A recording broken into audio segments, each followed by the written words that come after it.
It's 7 o'clock. I'm calling the, what month is this? April 17th meeting of the Development Review Board to order. If you are here in the audience, please, there's a clipboard, I think, going around, or it's over there. Please sign in. Okay, I have to read the chair's opening remarks. At the DRB, we hear applications for land development in the town of Brattleboro and appeals of zoning administrator decisions. Procedurally, the Development Review Board operates on the record. Broadly, this means that we take a clear record of testimony from the applicant and any interested parties, and then issue a decision with our findings. Applicants and members of the public should be aware that as we are on the record, this is your opportunity to comment on and provide evidence related to an application. Application materials and written testimony are posted to the town website as received. Hearings may be continued at the board's discretion if materially important documents are received after the submission deadline. In the event our decision is appealed to the environmental court, the court will not take or consider additional testimony at its hearing, but will look at the evidence from our hearings, the regulations, and determine if the evidence supports the findings and decisions of this board. Only interested persons that participate in this hearing may appeal a decision made by the board, so I strongly encourage all of you to speak up at this hearing. As we are on the record, we are going to ask that you affirm that your testimony will be truthful. So would the applicants and anyone wishing to speak to an application, please stand, or if you are online, please unmute yourself and show your video. Is there anybody else besides Dan Tyler who's going to be speaking? Seriously, if you are going to give any testimony or comment on any of these cases, you must be sworn in. Hi, this is Bill Austin. It says that my video is not on. Okay. But anyway, I'm one of the applicants for the Winter Street or Fairview Street subdivision. Okay, we can hear you when you affirm, okay? Okay, terrific. So would people that are in the audience and are going to give testimony or have an application, please stand.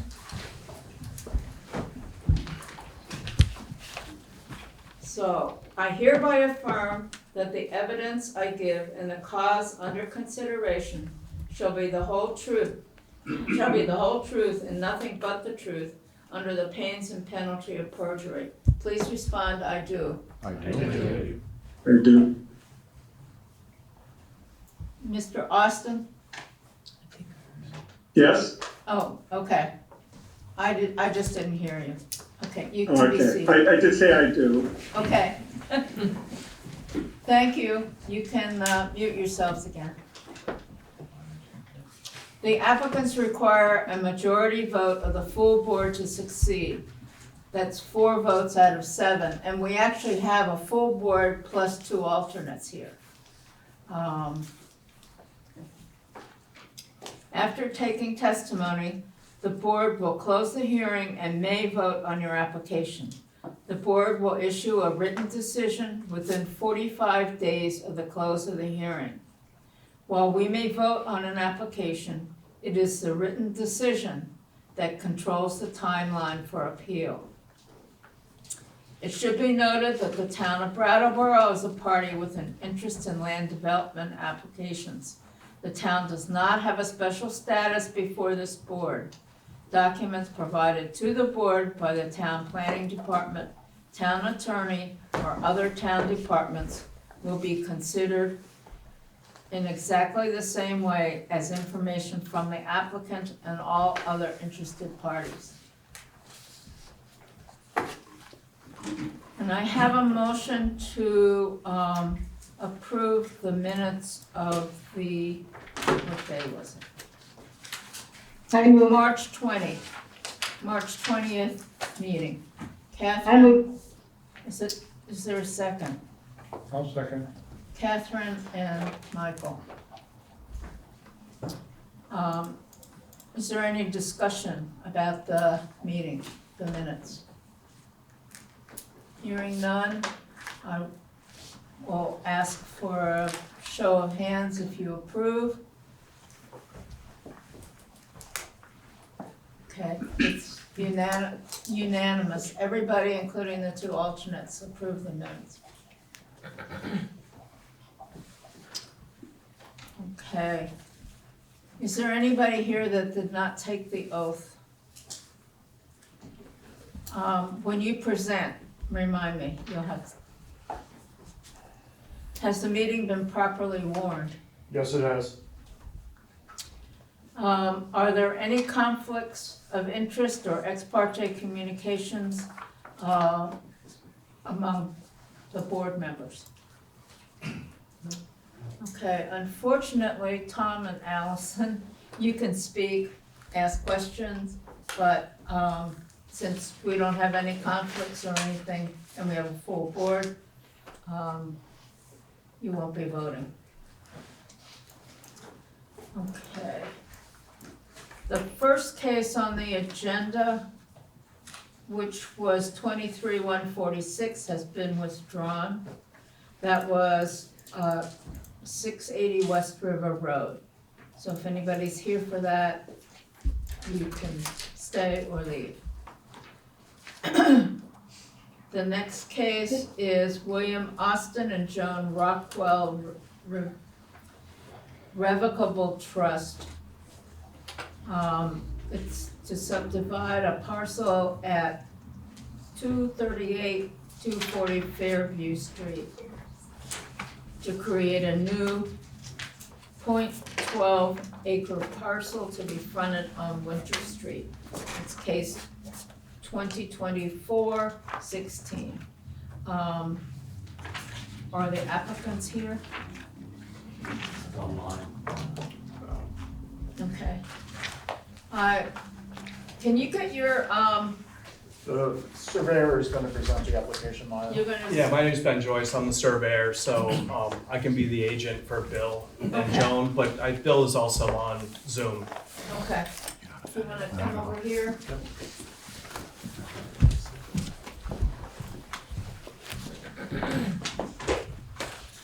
You took the oath, right? Yes.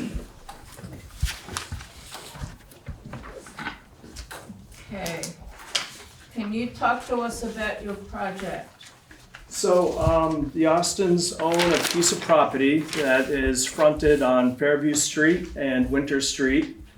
Originally, this parcel, their parcel consisted of what we're showing now as Lot 6 and Lot 5B. That's the lands that they own right now that they'd like to subdivide. So what we would like to do is create, is re-subdivide 6 and 6B into 6B and 6, which would create a 0.12 acre parcel with frontage on Winter Street. And Lot 6 would have its required frontage on Fairview Street, with probably with extra frontage on Winter Street, which does not meet the minimum frontage requirements.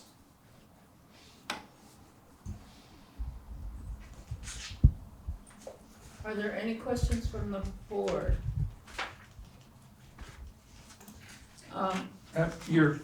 Yes.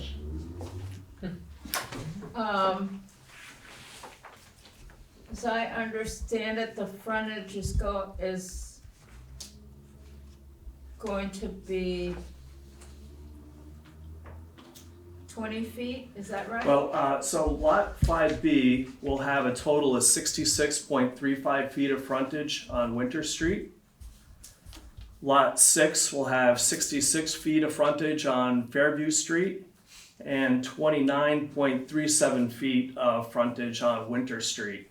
So lot 6 actually has frontage on both sides, the front and back of the lot. Okay, and it's the Winter Street frontage that doesn't meet the requirement Correct. of 40 feet. I believe the requirement is 40 feet. Is that right, Steve? I believe so, yes. I'll 48? check that for you. 40, it's 40. Okay. So, we can actually grant a waiver because the 29 feet is more than 50% of the required. Okay. Okay. On that lot 5B, from walking by it quite regularly, I've noticed that in the, which way's north? Anyways, in the corner down towards the, on Winter Street, down towards that lot 4 that's next to it, I've noticed that there's places for a couple of cars to park. And I was wondering, is that something that is by permission, or is who parks there? Yeah, I think if Bill can hear us and he's online, maybe he can answer that. Okay. Yes. Our driveway off of Fairview Street is shared with the property next door and is fairly tight. There's a retaining wall at the back of the property. Well, not the back on Winter Street, but at the end of our driveway.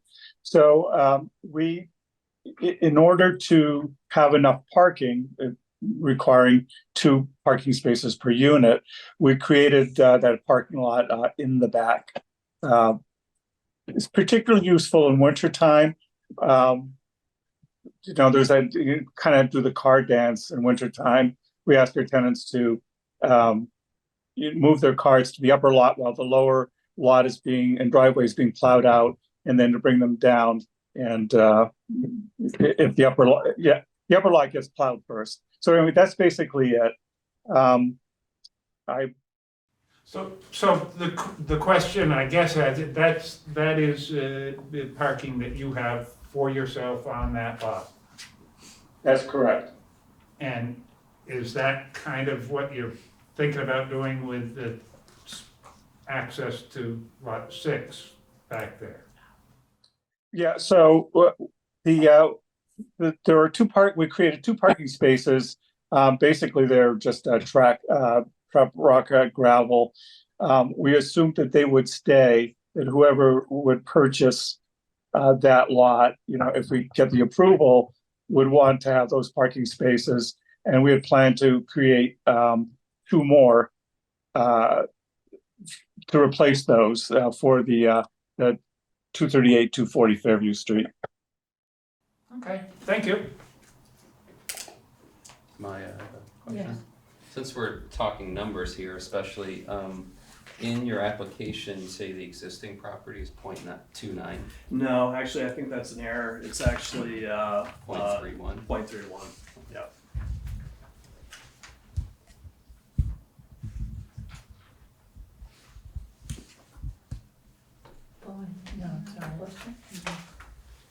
Anybody else on the board have any questions? Catherine? Somebody online. On the graphic scale thing that we had in part of our packet, around this 5B, it has this line that has little dots and everything. What is that supposed to be? That is a fence. Okay. The dash and squares. That's a wood fence. Oh, all right. I couldn't figure out what it was. Yeah. Are there any other questions? Dan? Anybody else on the board?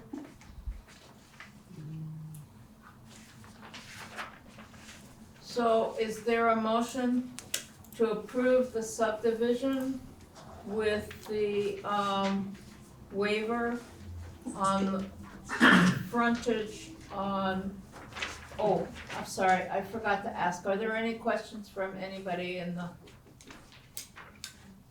No, not a question, but I'm a butter to the property and I have no issues. Jamie Garfield at 232 Fairview. Just wanted to let them know. okay, thank you. We're not used to having such a large audience. Maya, do you think we can get just like from someone a quick, like one sentence synopsis of the point of frontage minimums? Maybe it's subjective, but. It's what the planning commission adopted. Yeah, Mr. and as Planning Commission. Mr. Chair of the Planning Commission. I knew that answer, thank you. I presume it's to make lots developable. Yeah. So they're not too small. And there's other reasons one could think of too, but. Okay, let me see if I can do this motion again. Is there a motion to approve the subdivision, at 238-240 Fairview Street, and to grant a waiver, of the frontage of the new lot 6, to 29.7 feet? Motion.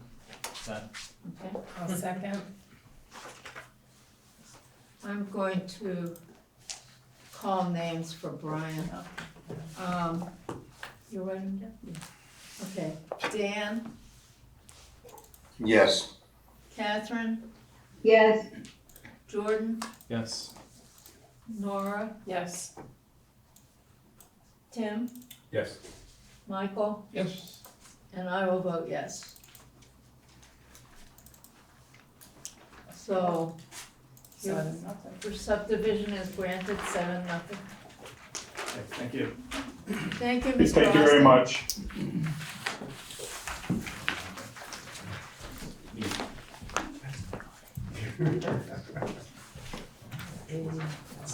Let me now shuffle papers. Yes.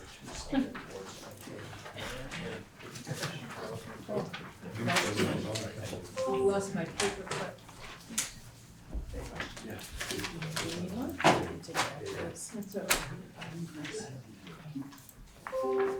Okay. The next project is 24-27. The town of Brattleboro request for site plan approval to construct a 70-foot by 80-foot salt storage shed with a concrete block foundation and fabric cover at 66 Fairground Road.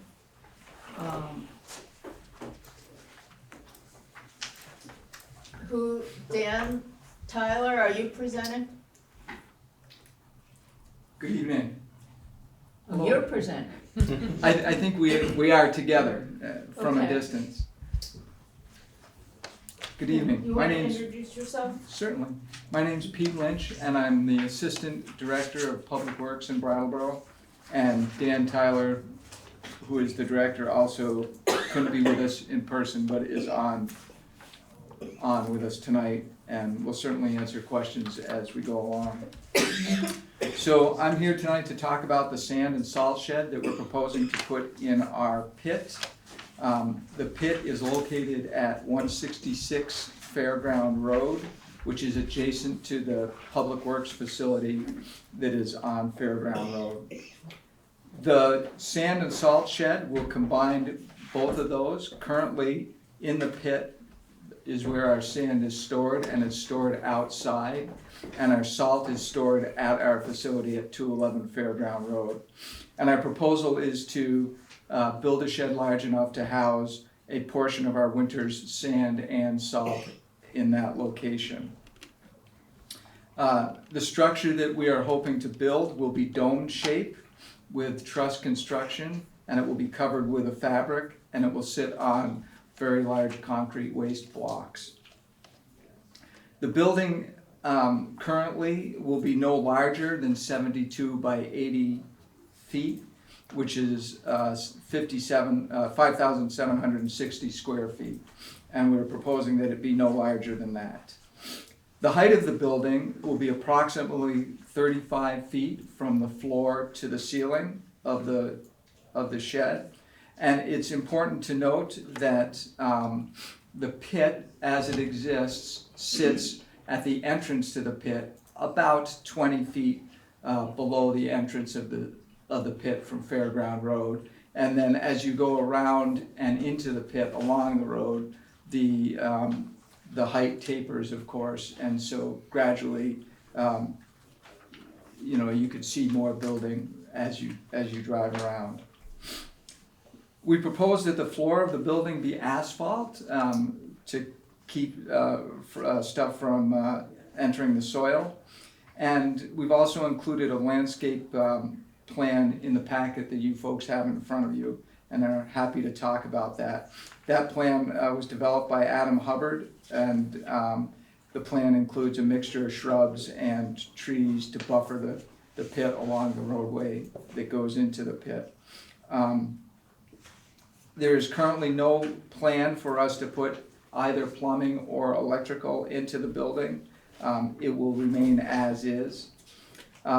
We're very grateful to especially Mike Leonardo for coming to talk to us about, who is a neighboring resident, to talk about concerns that he and then other neighbors have with us putting up the building at the pit.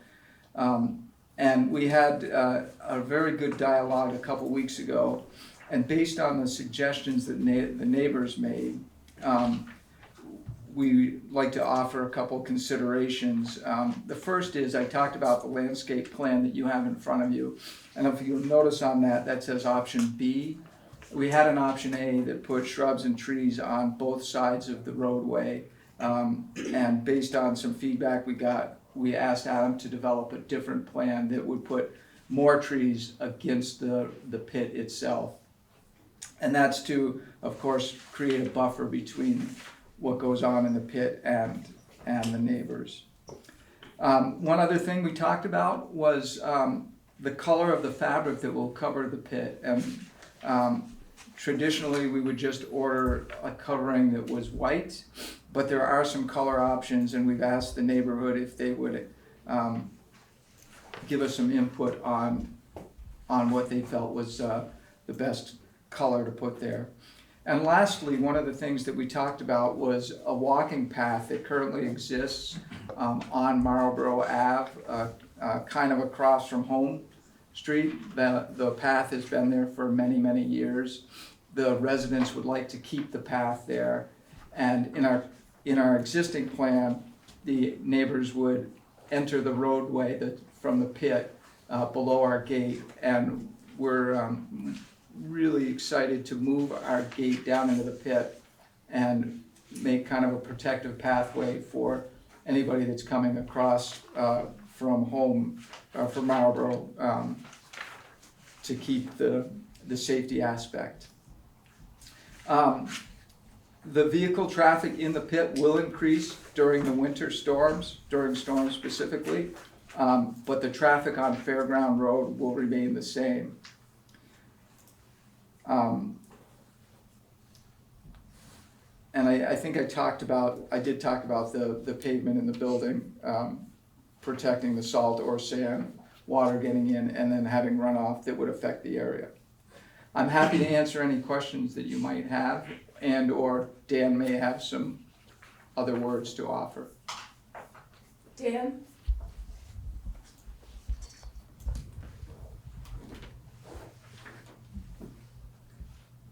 Do you have anything?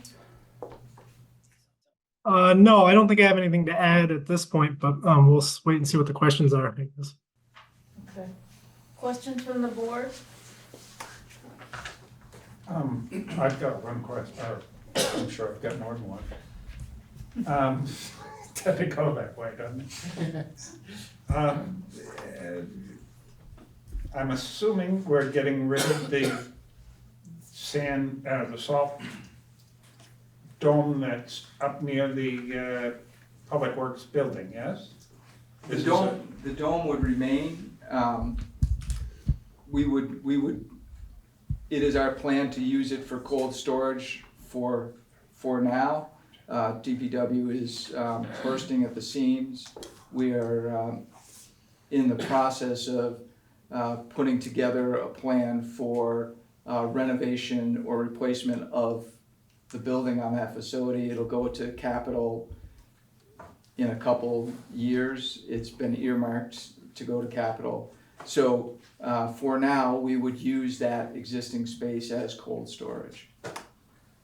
And your sand pit that you have is, do you take sand out of there, or is it something that you replenish regularly? So we buy sand every year for the pit. The sand doesn't come out of it isn't taken out of the pit. Not It's hauled quarried. in, right? So currently we haul in sand at the beginning of the season. Either we do that ourselves, or depending on the bid, we might hire the company that we buy the sand from to haul it in. They currently back up to the bank off Fairground Road and just dump it over the bank. And then during the winter, bucket loaders will screen the frozen sand, chop it into pieces that are small enough to put in trucks to then go out and put on the roads. And it is our hope, two things. One, that by putting the sand in the shed, we'll have drier products that ultimately will save time and be better for application purposes. And we won't be digging into a bank that continually gets disrupted all year long. And is there a fence between this pit and the abutting neighbors? In part of the pit, there is a wood line, and there are trees there existing. There is no fence there. We talked about that with the residents when we met with them a few weeks ago, and we felt like they would prefer to have shrubs and trees versus fencing that we would put up. Some of the neighbors do have fencing on their property line, but it is not our fence. Okay, so there is, that whole area there tends to have some barricade fence through it here and there, and a lot of it seems to be somewhat contiguous, but that's not your fence, other people's. Okay? Not in that area, yes. So you're gonna have some stormwater runoff, right? And snow, you're gonna have to plow the path to get in there, right? You do now. Are you gonna change where you put the snow once you move it? I think that it may be a little bit, but not dramatically. The only snow, unless it's an emergency, the only snow that goes into the pit from us is the stuff that gets plowed in the pit itself. The high school does push some snow up and over the bank from their parking lots. And in an emergency, we would dump a load of snow in there if we had to, and then remove it we haul our snow to other locations as we're clearing roads and sidewalks that need to have snow removed. So you don't expect what you're doing now with stormwater and snow to change? Not dramatically, and when we originally talked about the building and met with Brian Bannon to discuss locations of the building, we did that. We took his advice with not having minimal impact from stormwater, and I think we've been successful in moving it to a different part of the pit that will really minimize what we get for runoff.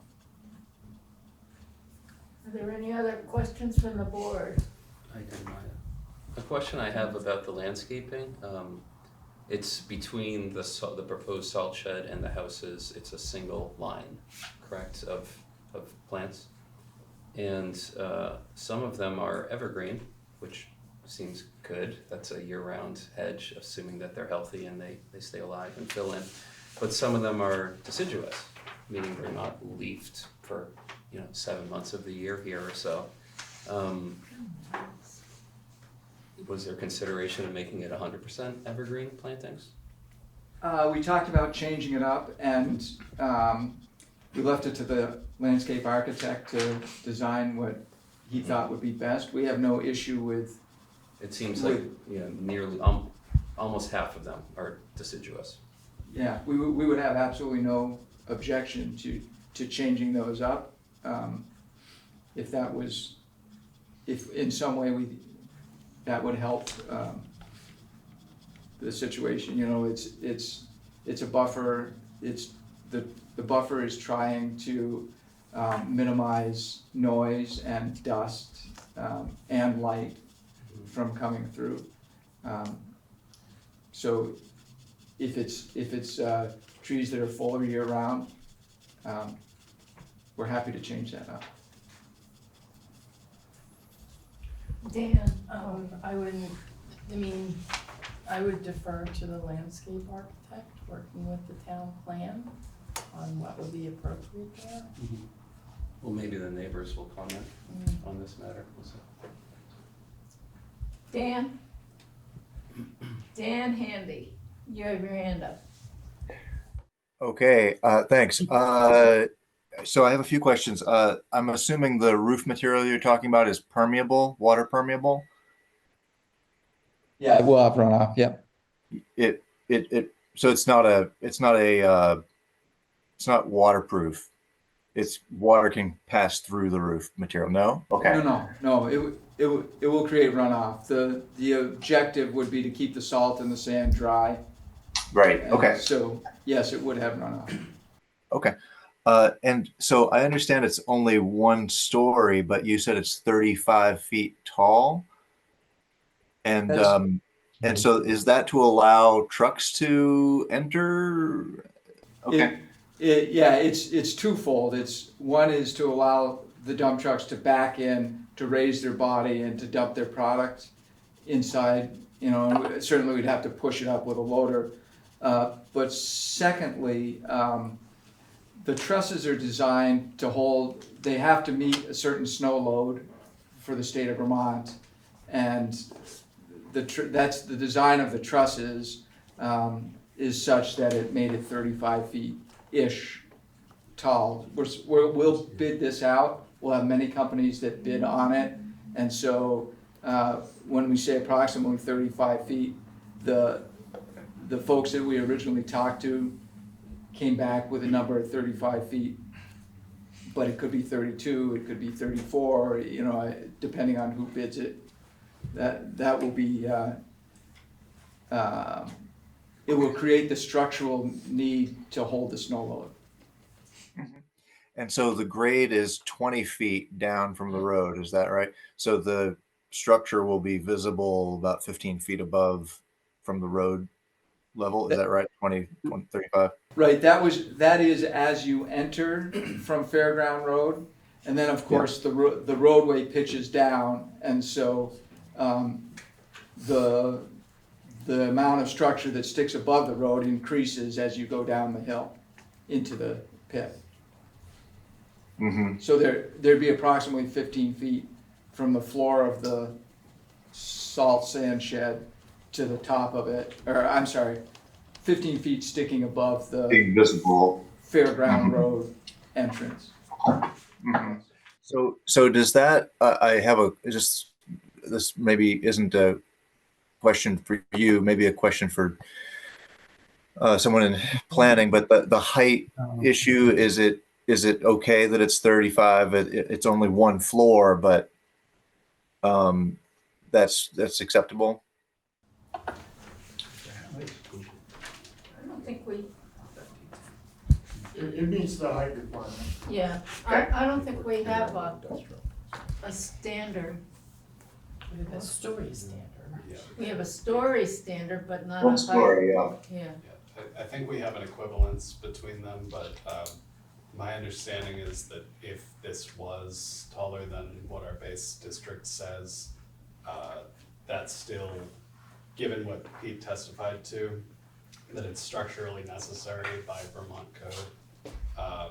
State statute, I believe, would exempt us from preventing it from reaching the height that is necessary for it. Okay, and just one last thing. I'm curious about how, if you've looked into how the sound from the trucks will either be somewhat insulated by you're going to use concrete blocks, how the direction of the sound from the trucks and so forth. I'm sure that might be something you talked with the neighbors about, but I'm just curious if you've thought that through, like when you have loaders going in and out of the structure. We have, and there are a couple school of thoughts. One is that it would create no difference. One is that the building and its contents might in some way buffer or shield it, but we haven't hired anybody to come in and give us explanation on that. So, from our perspective at this time, it's what we think and with no concrete. Okay, so is there a decibel limit that we need to be keeping in mind there? I don't know, but that would be. I'm not able to speak to that, but I would tell you that right now, the vehicles that would be moving in and out of there are the same vehicles that we've been moving in and out of there for years and years and years. So during a storm, the traffic would increase to the pit, but it wouldn't be different. It wouldn't be different loaders. It wouldn't be different dump trucks that are going in and out. So the decibel level would remain what it is. It would happen more frequently during a storm. Mm-hmm. No, I guess what I'm getting at is the structure going to somehow maybe even decrease the noise possible? I don't know, but you don't know either. Yeah. Okay. Just curious. to answer your question about height, we have, in the residential neighborhood district, we have a maximum height of 3 stories, but not a footage, not a, how high. Mm-hmm. I have a question. Mr. Lynch, can you describe the shape of is it an A-frame structure? You mentioned it's a dome. Is it It's a half moon. It's like a Quonset hut yeah, structure? Okay. Exactly. Yep. And is that lower than the abutting neighbors as well? The height. I don't see any contours on any of these things. I would say it is that part of it is higher than the ground level at some of the neighbors. I'd have to go and take some measurements. But you said that you went down by about 15 feet to get down into the pit to where that is. That lower level lower than the neighbors' Yes. ground by approximately that same 15 feet? I'd say between 15 and, yeah, I think that's reasonable to assume. I don't have measurements to verify that, but I'd say that's probably reasonable. Are there any other questions from the board? Are there any abutters or anybody else who wishes to speak to this project? Can you read that letter from? We Okay. will. Yeah, thank you. Good. Did you want to speak? I'd be happy to. If anyone else would like to go first, that's fine as well. My name is Dan Ridgway. I own the You house. come up to the mic and stand kind of near it and identify yourself. My name is Dan Ridgway. I own the house at 101 Marlborough Avenue. My backyard looks directly out into the sand pit. So for reference, Mike and myself and one other neighbor who couldn't be here tonight probably have the closest proximity in our properties to this proposed project. I don't want to be NIMBY about this.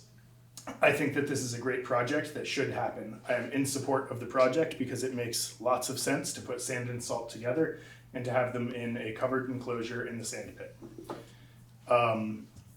I have not yet seen the landscape architect's drawings, so I can't speak specifically to that. We do have a lot of different ideas that we've bounced around as neighbors about the best way to potentially insulate us and our homes and properties from the noise, the visual effect of the trucks and the structure itself, as well as the dust and other debris that blows up the hill and into our properties.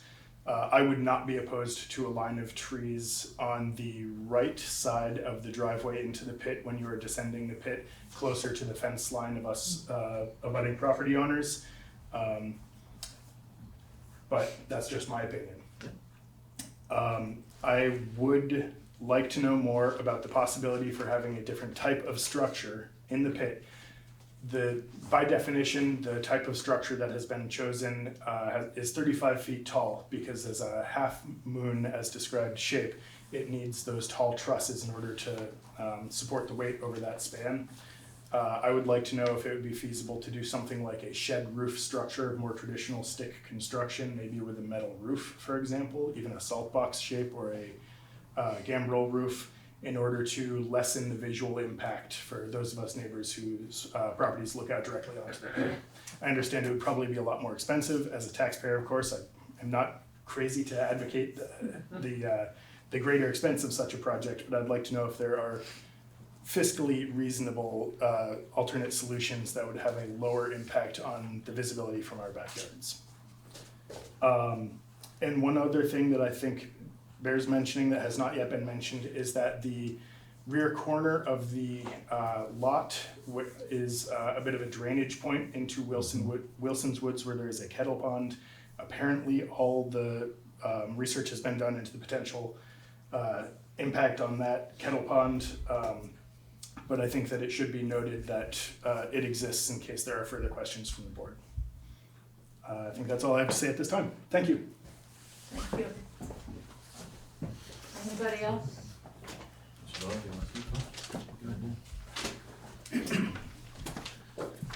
Jennifer Leonardo, I live at 91 Marlborough Avenue. My house is directly behind or in front of the sand pit.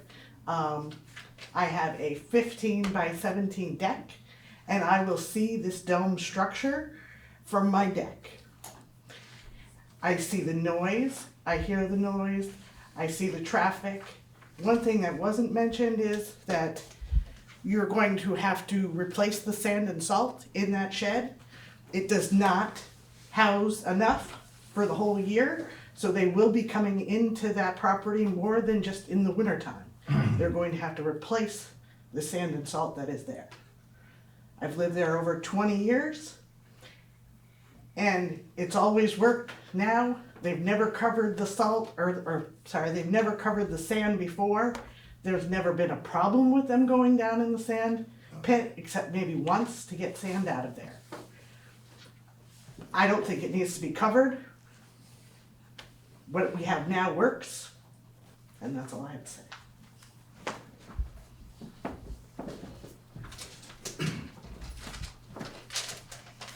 Michael Leonardo, also 91 Marlborough Avenue. What Dan mentioned about the kettle pond, that really concerns me about any impacts to the kettle pond. I know Pete and I think Dan and Brian mentioned when we got together about some kind of filtration system being installed there. And one of my questions is that something that you guys were looking at now for this project, or was that something that was supposed to have been installed back during the high school construction? No, it's a project identified by the town master stormwater plan that was completed last year. Okay. And as far as any runoff into that kettle pond, because the high school also dumps their snow removal, they dump along the top of the embankment that faces it's right on the edge of the, sand pit, and all that snow and melts and runs down the embankment into the pit and then into the kettle pond. So is this filtration system gonna take care of all that, and is this filtration system gonna take care of anything that erodes from inside the pit also? You're not gonna get every drop of salt into these trucks. You're not loading them inside the structure, they'll be loaded outside the structure, I'm assuming.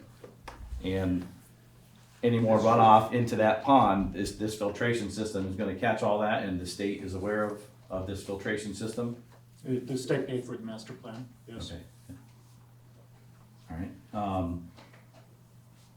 So I agree with my wife about the visual. Our property is gonna be right smack in the middle of the total structure. And the road, as Mr. Lynch said, does taper down as you enter the pit. So we'll see more than 15 feet of the structure. Looking out our windows of our home, looking out our deck is raised up to get into the house. So looking over our back fence, we're gonna see more than 15 feet of this structure. I don't like the location of the structure at all. So if I have my way, I'd like to not see this structure put into the pit. But if I have to, get together with Pete and everybody else and discuss options to mitigate some of these issues, well, we've been doing that and talking about it, but my first choice is to not have it at all. So I'm speaking not in favor of this permit going through.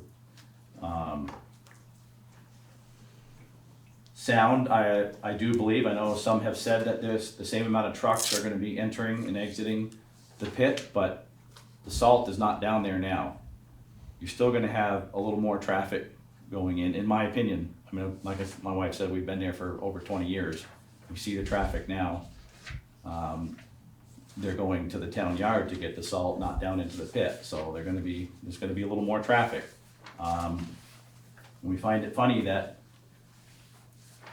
this permit hearing is for tonight, but back in February 6th, when all the trees were cut and the brush was cut along the embankment to the pit, all that dust barrier, all that sound barrier was removed. The road was widened. The embankment closest on the west side of the pit, the embankment was 3.5 feet, 4 feet tall. That was pushed over the embankment into the pit when they took out all the trees and the brush. So the road was widened. How can you widen a road and not have a permit for it? I can't widen my driveway by 1/4 inch without getting a permit for it. Is that correct?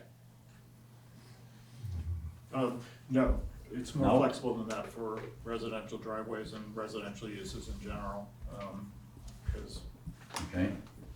why So- be that way? But the main thing with the gravel yard is that it's so old that it doesn't actually have an approved site plan, so there isn't a set of specific conditions that it's held to, it's just the use is maintained. Okay, so we've removed the dust barrier, we've removed the sound barrier already before this project is even approved. And that kind of upset a lot of the neighbors, as rightly so.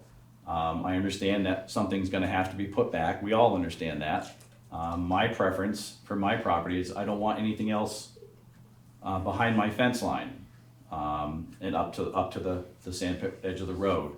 I already have some bushes back there, we have some lilacs back there, we have a few trees back there.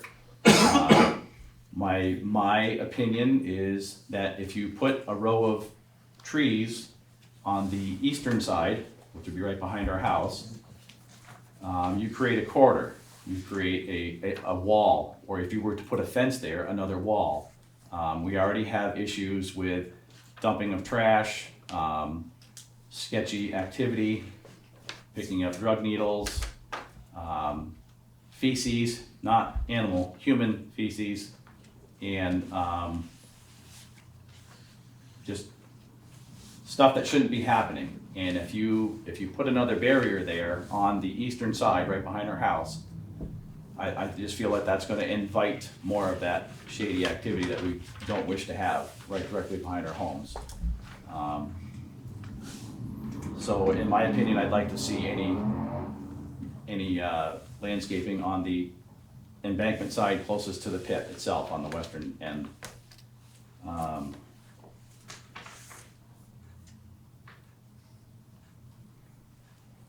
The size, I agree with Dan, who just spoke.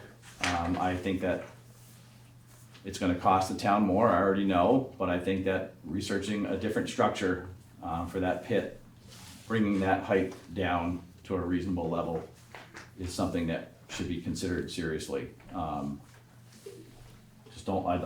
I also have the main reason why I say that is because, and I know I've talked to Brian about this, impacts to property values. And I went ahead and had a local realtor come over and do an assessment of our property and our home, and wrote up a little letter here, and we will look at a negative impact on our homes. And if anybody's planning to sell, this now has to be disclosed. If the project is, if the permits are granted and the project goes ahead and the structure is built, and it is as we say it is here tonight, the sizes and dimensions and the height and the possible impacts, all the impacts have to be disclosed also.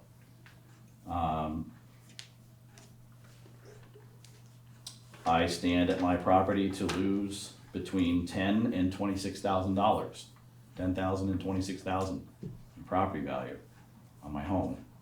So that's a big one for me, especially if we're planning on possibly selling in a few years and relocating. Any type of vegetation that you put in is going to take quite a few years to mature, and I prefer more of an evergreen because it keeps its foliage year-round and will also block out as much visual as possible. I don't think it's going to be perfect, but if you put anything with leaves on it and it sheds the leaves in the fall, you know, you're going to see it right through. So I think I've spoken enough, and again, I'm not in favor of this. Please be considerate of that. Thank you. Do you want to enter your realtor's letter into the evidence? Would you like me to read it? It's short. I can read it if you'd like. You can just give it to Brian. Or a copy. I only have this one copy, so if you want to make a copy of that.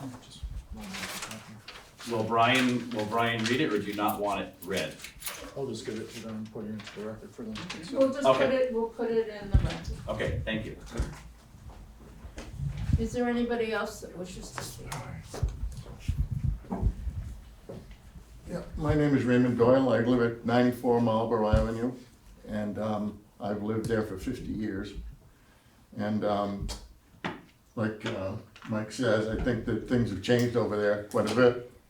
There's much more traffic now than there ever was. And some of the answers that we've gotten are kind of nebulous, you know, like the height of the building. Okay, right. It could be 32, 34. Okay, right. But nobody went up to 38 or 36. You know. So you know, in the applications and the thing I took off the internet was you know, the height of the building is 1 floor in height. Okay, right.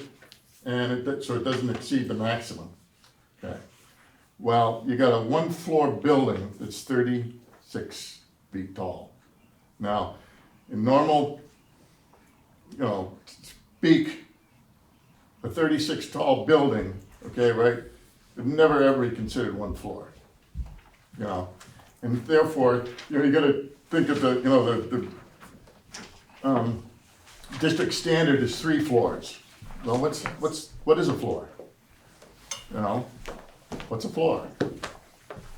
You know, I think there's so many questions that have not been answered in the application and in the memorandum, you know, that I don't see how you can really make a decision on it yet. I think some of this stuff has got to be, you don't have the time here to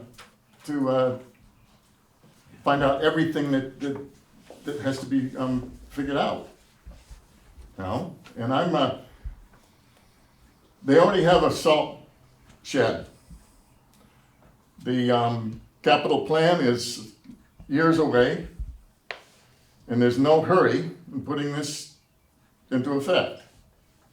You know, there's just no hurry. And I don't know why it's such a, you know, a big hurry. That's all I have to say. Thank you. Tim, do you want to read the letter? I could read the letter. Yeah, I also have a couple follow-ups on that. I volunteered to read a letter from Matt Niekirk and Nikirk, sorry. Is that Desha or Disha? Desha Peacock. 4/16/24 to the DRB and Department of Public Works. I am writing this letter to express my concerns and to provide recommendations regarding the proposed sand pit project on Fairground Road. My wife and I own a home at 93 Marlborough Avenue. Our property abuts the road leading to the sand pit. The concerns and recommendations I have are as follows. Increased noise due to trucks being loaded with sand and salt during winter storms. Increased dust from trucks entering and exiting the sand pit. Move the gate into the pit further down the road. This will allow people to safely access the Wilson's Woods pathway. Add topsoil and grass seed to the embankment. This will help prevent dust from blowing onto our property and homes. Spray the road on a routine basis to help with the dust. Plant trees and shrubs on the left side of the embankment as you are heading down into the sand pit. Ideally, the types of trees and shrubs selected would be varieties that are best suited for noise pollution. Reconsider the location of the new structure by placing it at the opposite end of the proposed location. Reconsult with Green Mountain Power regarding the power lines that run above the pit. Is it possible to reroute the lines? If the current proposed location for the sand pit structure is adopted, or if it is moved to the other end, please consider purchasing a color that blends in with the natural surroundings. Green, gray, or tan are some possibilities. Please not white. It is our hope that the DRB and Department of Public Works work in tandem with the group of homeowners from Marlborough Ave. This will ensure the concerns and needs of all parties are addressed. And again, that was 4/16/24 yesterday. Thank you. And you had questions? Well, they were just sort of, there was a lot out there, but a few things caught my ear and I thought we could tick a couple things off. So I think the Leonardo, Michael, brought up the fact there's no salt down there now. Is that true? That's correct, just Okay. sand now. And I think what you were getting at is why the need, and I thought maybe you or Dan could speak to that. Either one. I don't want to run the meeting, sorry. That's all right. Dan?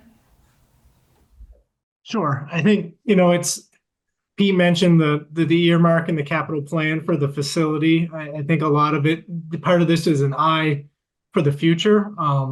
We've invested some money in looking at alternative locations for DPW, and it's really just cost prohibitive to move.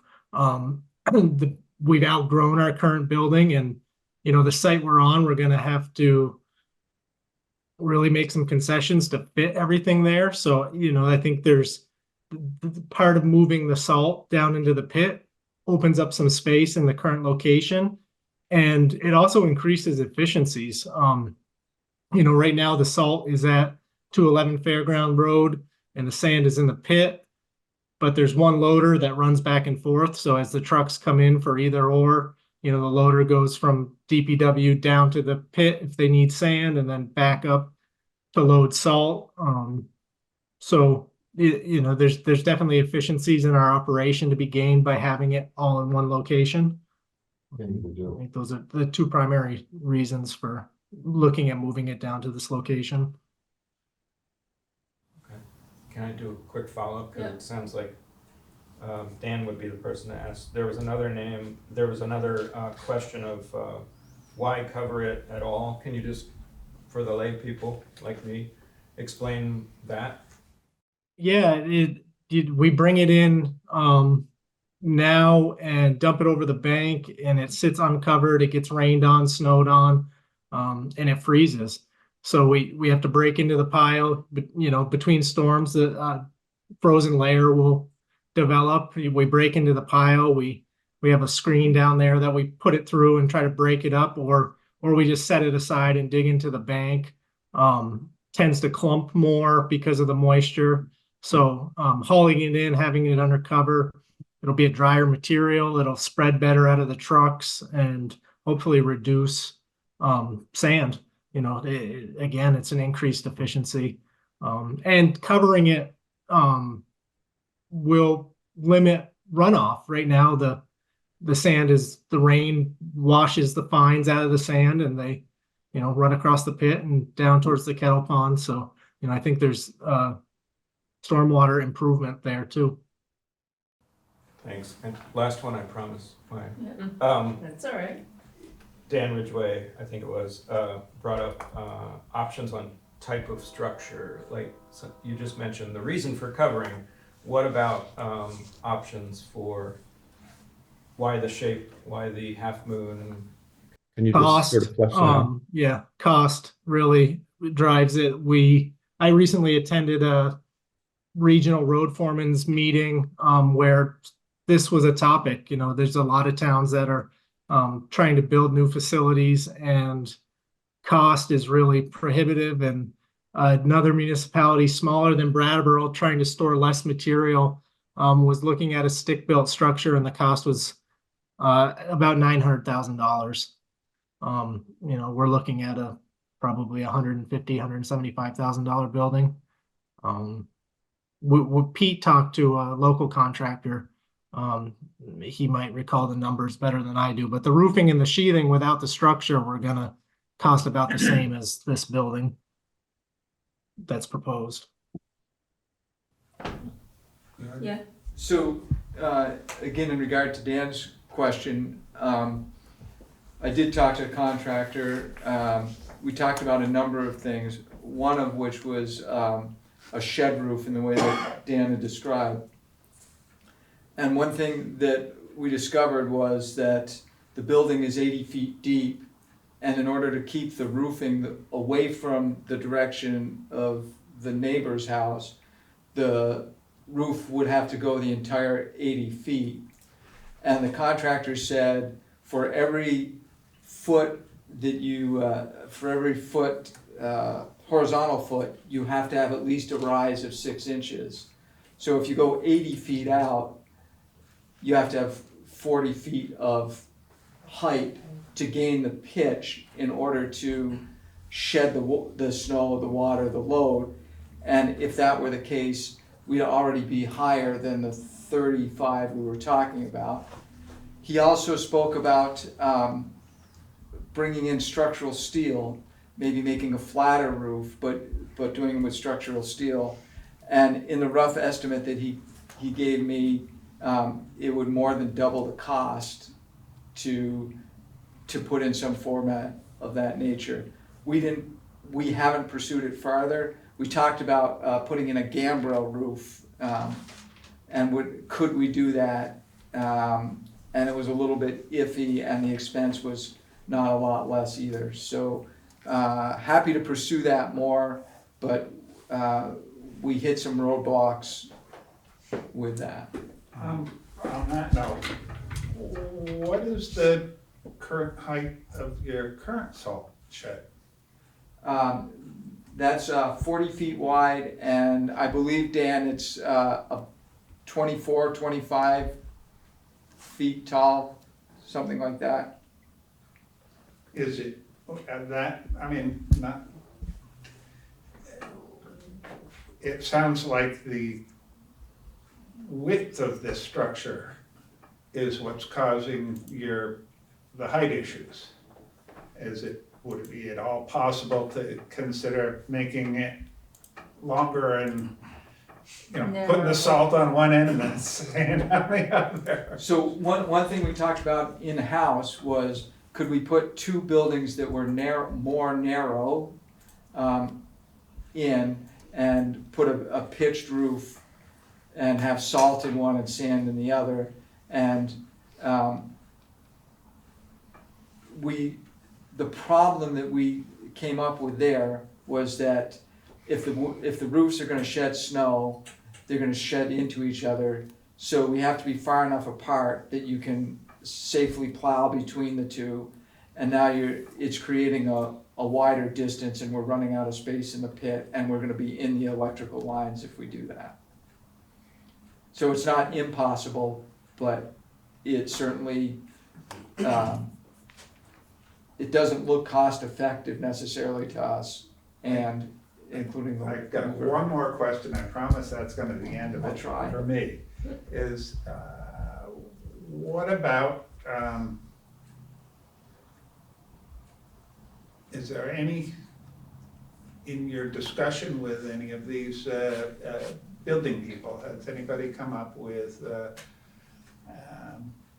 any soundproofing that could be added to the inside of the building to absorb some of the sound that you're creating inside of there? I assume that with all these trucks and machinery and everything else, and you have that might even act as a bit of a drum and resonate. I don't know. It's I mean, you guys have a lot more knowledge about that than we, but is there something that could be done to mitigate the sound?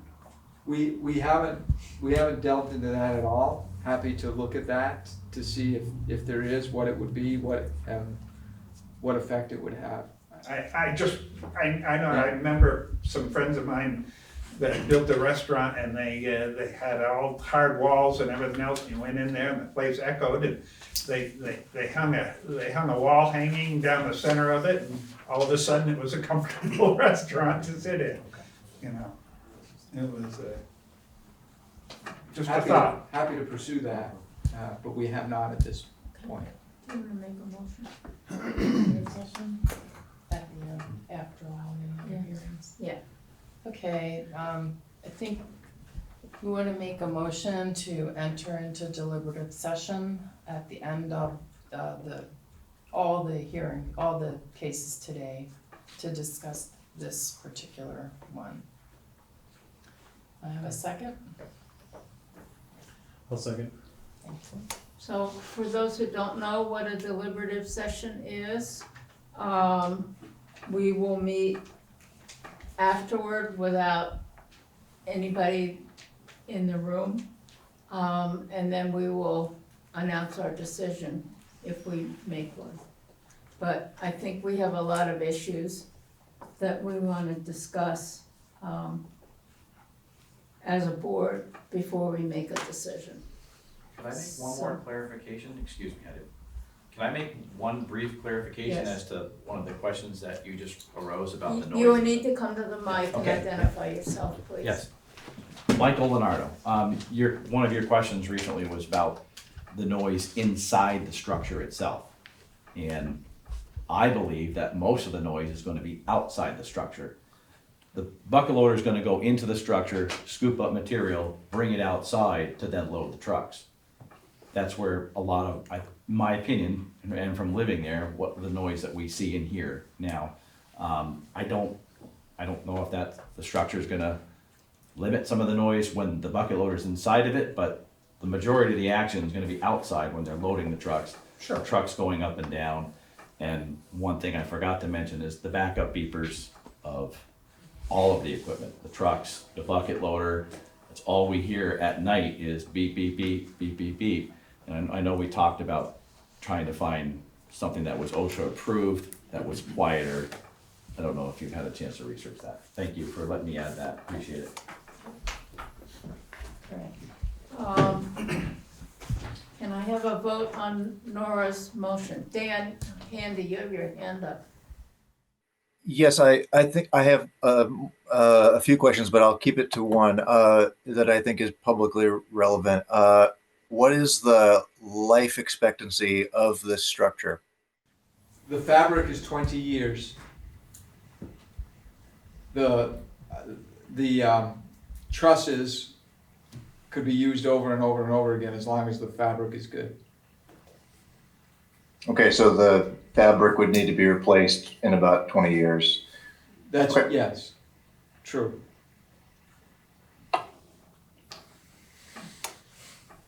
Can we have a vote on the, Nora's motion to enter into deliberative session at the end of the meeting?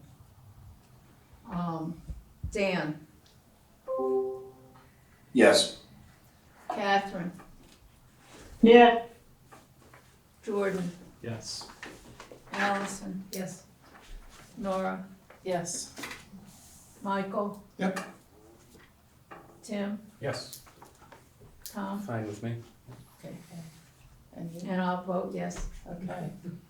So, thank you very much. We will discuss everything and, try to come to a decision. Thank you. Thank you. Thank you. Thank you. You've given us a lot to think about. Good.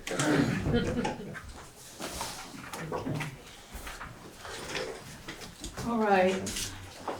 Thank you for being so patient, everybody.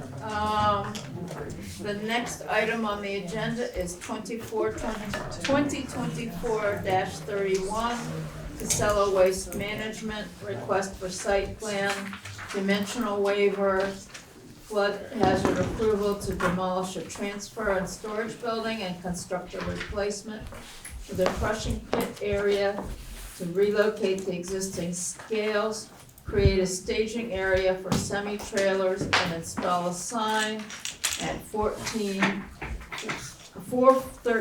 427, 437 Vernon Road. Yes, and one of you needs to. Where is it? You wanna stand, please? I hereby affirm that the evidence I give in the cause under consideration shall be the whole truth and nothing but the truth, under the pains and penalties of perjury. Just I say- do. Okay, thank you.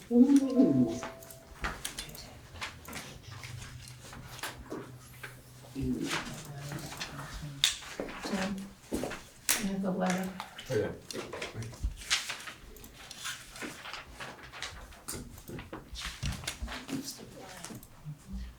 I got copies of it on the phone.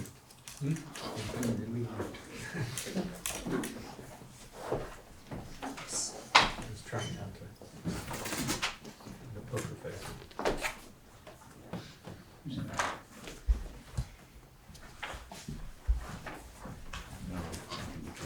Yeah, maybe go right between them. Sure. Morgan.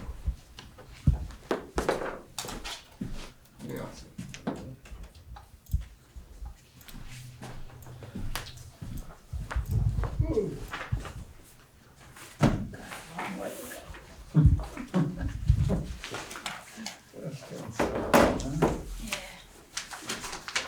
We're paying for all those short meetings. Yep. Okay, can you, introduce yourselves and then talk to us about your project?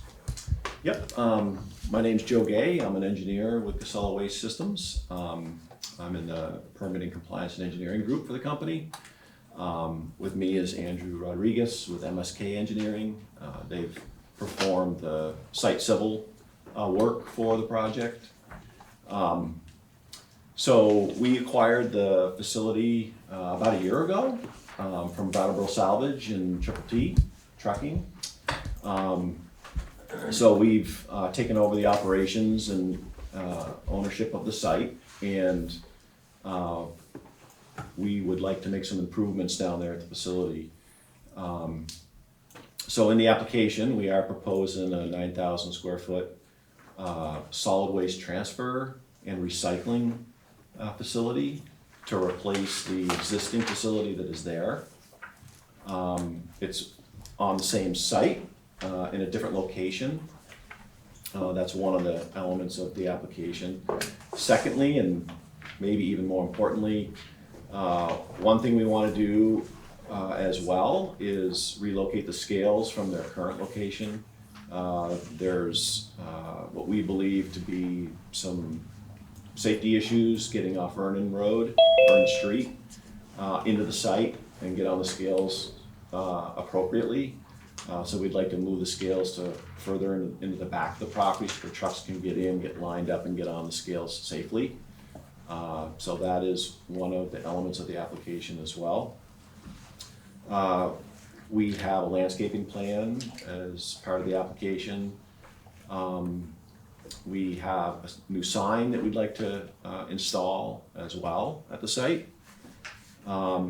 And then to do all this, we would need to take down 3 of the existing structures that are there. And I think ultimately the operations would improve quite a bit for the site and for us. The transfer station that's there is open to Vernon Street in the back of the property. We actually want to take that building when we replace it, make it a little bit bigger and spin it the other way. So the opening is toward the embankment and put the back of the building up against the street. We are asking for a reduction of the front property line setback from 40 feet to 20 feet and then landscape the space behind. So that's essentially the elements of the application. And you know, I think a majority of the Brattleboro's waste and certainly some of the recycling is managed at the site. You know, we'd like to improve that operation and upgrade it. Frankly, it needs quite a bit of work to what we think to get it up to more of a modern day compliance situation. Okay, questions from the board? How tall will the fence be that you plan on building, and is it totally opaque? Or other details about it? You know, that's a good question. I don't know about the fence. The fence we were having, if possible, keep the existing fence that's right there now, so that's opaque now, and put plantings in front of it.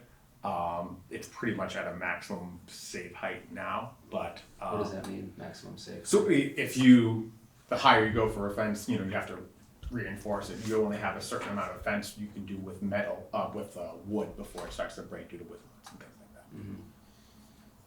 I think that existing fence needs to come down and be replaced with a new one. Yep. But we have not specified any specific type of fence. So, you know, we could certainly work with Brian and get that resolved, but you know, we don't have anything. That's one thing I hadn't really put a lot of thought to be honest. It would have to be panelized because it's in a flood area. Yeah. Okay.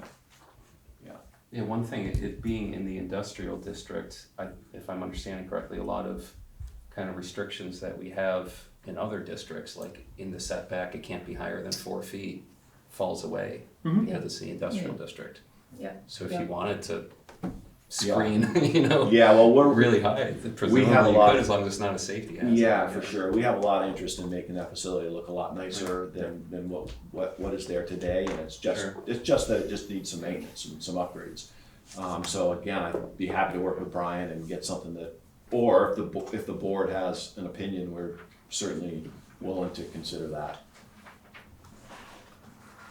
It would just be for motorists essentially, right? Because across the street is parking and that dumpster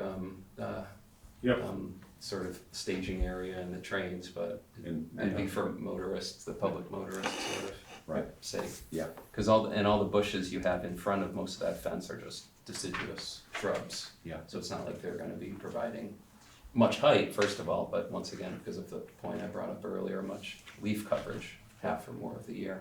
And so the reason why we went with that species of trees is because there's power lines directly below, so we don't want to create a nuisance with that. But also stay within the landscaping requirements. Does the power line allow a fence? We could take a look into increasing the height of the fence, but to my mind, we were going to keep the fence, replace the fence in kind, keep it at a similar height, but replace as necessary. What's that, 6 foot or? What's the current Yeah. fence? Oh, I don't know. I didn't. It's, I it's didn't well, drive it's by. well over 8 feet, I believe. Yeah, that's a tall fence. Oh, Right there. Could use a new fence. We're not in disagreement that we could use a new fence, but. I'm not focused on it. Yeah. We certainly like to recycle, but I think in this case, we probably should put a new one in. Yeah. Can you, on the map, you have indicate the existing buildings and Sure.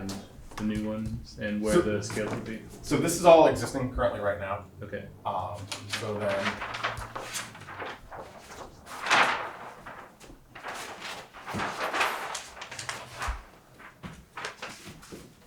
This would be the proposed building. Do you want to, Yep. can you see through him? Maybe that's this one. Go like this. No. I'll do my best fan away. Just Or- turn it. Or you can stand on the other side. That's good. Okay, so this is the existing building now, ramp access to it, and this is the, I'm sorry, proposed building. This is the existing building as it is now, with a ramp that extends out.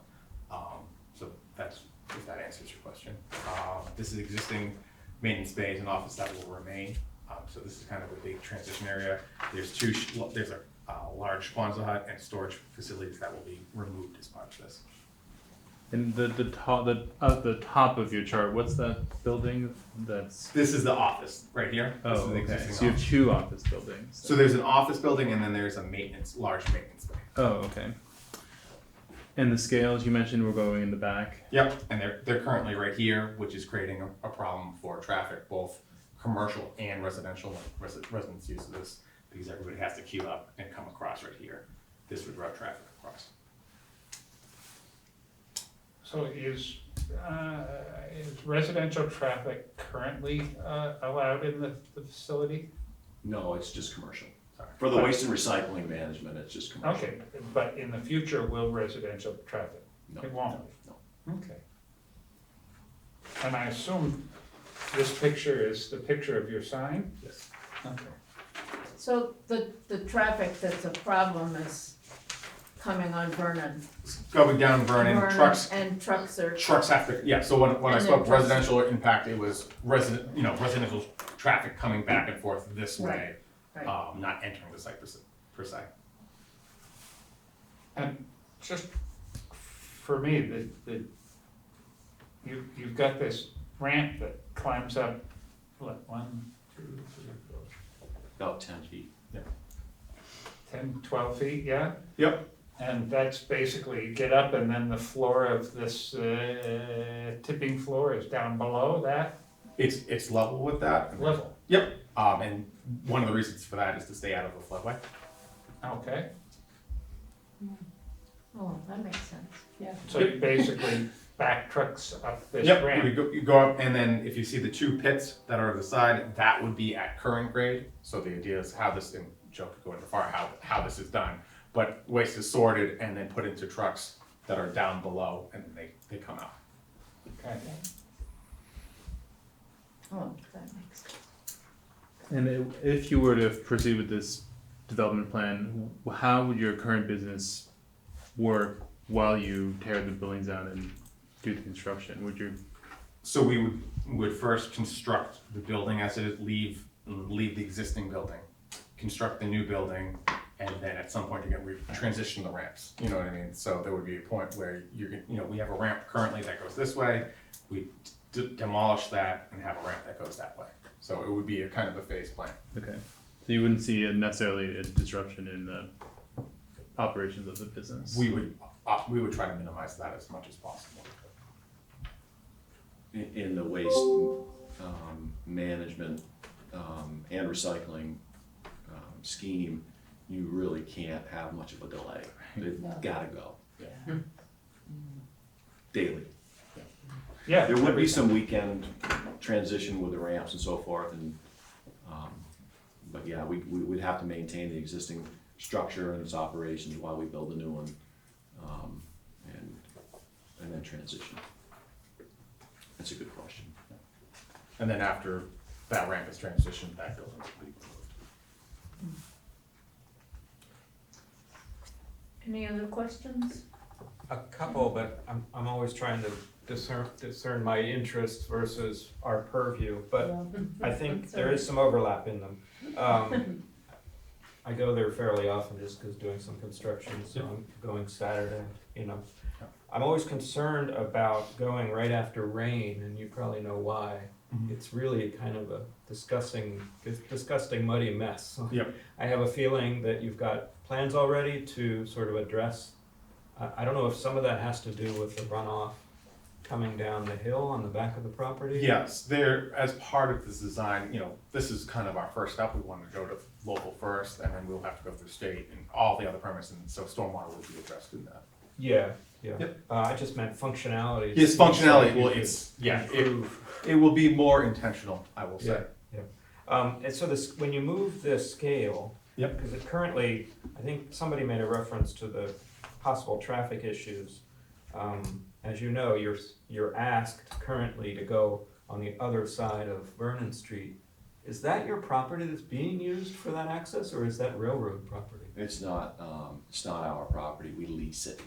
Okay. And I don't know who owns it, but I don't think it's the railroad. Oh, interesting. It's a, Very close to the railroad. it is, yeah, it's a long, narrow sliver, that we lease from that owner. I don't know who the owner is. Okay. But it would certainly be an improvement to get rid of that attempt to, because that backing up into Vernon Street is a very dangerous situation. But moving the scale, is there enough room with the slope in the back? Yep. That's all been sort of. Yeah, we did truck turning analysis for large semis to get around, pull around, and kind of, they will have to do a backing maneuver into the ramp, but they can get around the site. The site is relatively flat. Yeah. I was out there this afternoon, and I was standing in what I felt was a low spot, and I looked back out, and I want to say by eye it was maybe 4 feet total from the back of the property to the front. Okay. Yeah, I guess I'm interpreting maybe trees as looking like it had a slope, but I think that's fine for me.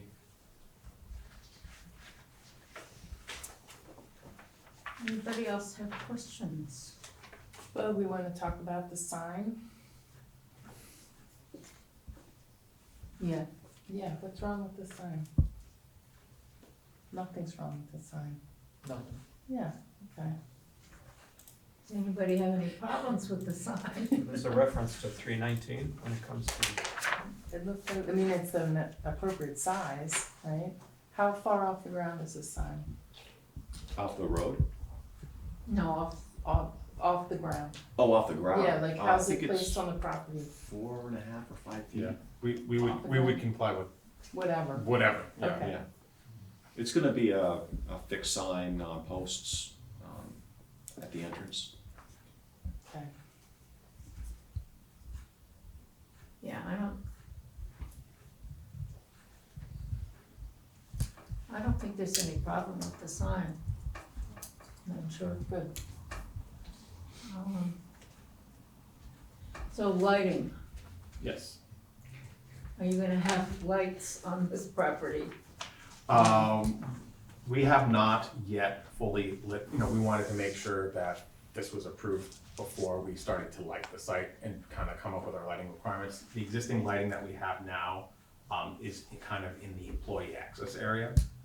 So we would take once, if the board approves this location, we would then go through an analysis of lighting and then comply with the town's requirements for lighting. So that would be a condition. Yeah. Always chicken and egg sometimes. Yeah, lighting engineers are sometimes difficult to wrangle, and so we didn't want to have undue delay, especially if things move around. Okay, just one kind of technical thing. On your application, you ask for a variance for the dimension. We will not grant you a variance, but we will grant you a waiver. Sounds great to me. It seems like a real technical kind of thing, but an environmental court has never approved any DRB's variance. Okay, you don't want. So you don't want one of those. All right. You want a waiver, and since you're going only from 40 to 20, it's fine, it's 50%.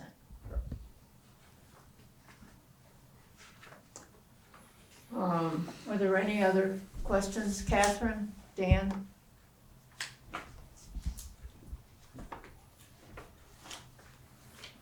I actually do have a question. You mentioned that you No, would not for me. rotate the building so the back was facing the road, and would it be a solid back? So it would be mostly solid. There would be a strip about 2/3 of the way up to let out any undue humidity or anything that's in there. So I noticed the other structure seems open in the back. The one. yes, I don't know if it was originally designed to be open. Okay. This, Oh, great. Yeah. Good. Sure. As long as it's not completely open. Yeah, no, it won't be completely open. So do we need to motion to grant the? I have a question. Yeah, Go ahead. I have a question. I'll formulate it. Might be throwing a wrench in the gears, or maybe I missed something, but was the waiver review criteria actually filled out and submitted and given to us? A response to each of the criteria that the DRB will use to decide whether to approve the waiver or variance. Do I want to go back here? Is that Steve's memo? Yeah. That's Steve's memo. That's the stuff. That's Steve's, right? Yeah. Oh, does that work? The applicant doesn't have to give their responses? Steve? Well, his application seeks a variance from Oh, so they didn't from know a to do street that. setback dimensional requirements. So it's something that we have to consider, because it was in the application. Right? I believe. So we can treat it like Steve did it for them? And, No, it's No. on it's Yeah. actually, they actually wrote it on their application. Not the, I don't think now he's talking about the variance. I'm not talking about the Oh, the variance. The waiver criteria, which Steve filled out for them. Oh, back. well, yeah, I think that's fine. I mean, it's just, it's a question of language, it's a semantic thing. And we won't grant, and we can say specifically, we will not grant a variance, but we will grant a waiver. So the board has to have enough information to make positive findings on the review criteria. Yeah. So, Yeah. so long as you have those in hand, you can write a sound decision and that should be procedurally okay. So, let's see, the motion would be, that we would approve, the application with, a waiver on the dimensional requirement for street setback with,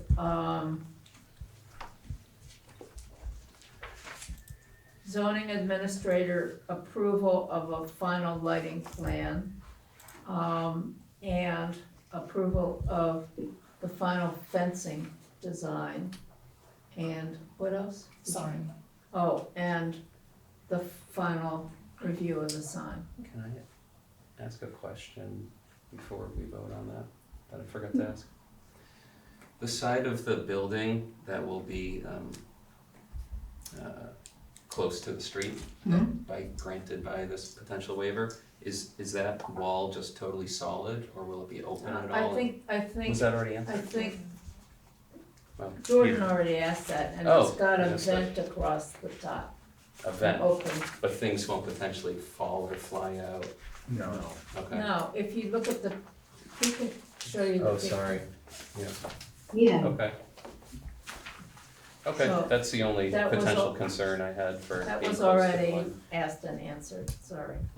yeah, that, Missed it. it's a 4-foot wide vent that's 18 feet up off the Okay. floor. Yeah. Maya, can I also add a question? I don't know if this has been, I don't know if this has been clarified. Stormwater and snow storage procedures, have those been, there obviously needs to be a change to the current procedures. Has that already been included or updated? That has not yet been updated because as part of that, this is the local requirements we have, and then after this is eventually approved, we'd have to go through the state and we have to do a number of other permanent compliance items, and that's when stormwater and all that would be addressed. So we can add, that they have to receive, state stormwater, approval Right. as a condition. Yeah, we have to legally anyways. Yeah. So, we have let me just repeat the conditions again, cause it's getting late and I'm getting punchy. We will grant a waiver of the dimensional, requirement for the street setback from 40 to 20 feet. We will condition the new fence on administrative approval. The lighting plan will have to be administratively approved. Do we want the landscape plan administratively approved? Sure. And the landscape plan, It conforms as submitted, so just leave it. yeah, okay. And the stormwater State approval. has to be, approved by the state, and, Brian has the final say on the sign. Sure. Does that make sense? Yeah, I'm sorry, maybe, I'm a little punchy myself. Did we ever ask the public if they had any input? No, you're right, we didn't. Anybody have anything you wanna say? I didn't. They're all I applicants. assume so. They're all applicants. Thanks for keeping us honest. I would so move. I'll Okay. second. Okay. Catherine seconds. Okay. Everybody got the motion, all right. Dan, Yes. Catherine, Yes. Jordan, Yes. Nora, Yes. Michael, Yes. Tim, Yes. and I'll vote yes. So that's 7-0. Okay? And, you'll get something in writing, with all the conditions Yeah. listed and everything. Awesome, Thank you. Thank you. Thank you.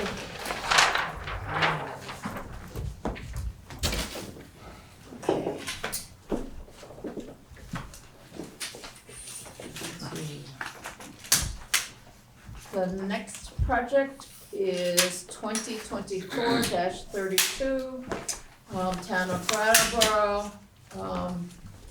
Request for site plan and local Act 250 approval to demolish 2 maintenance buildings and replace a larger building with a larger building, replace lighting at the upper softball field, expand and improve the Kiwanis shelter parking at Living Memorial Park.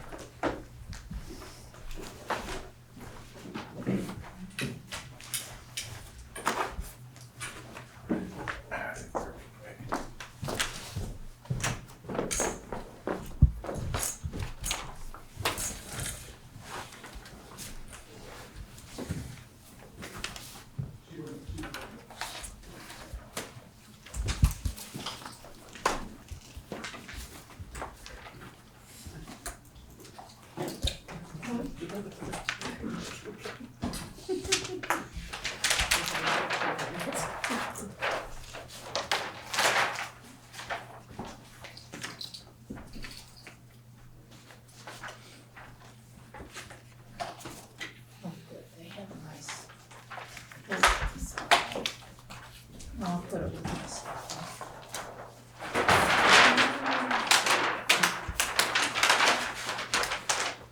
Another guy's new.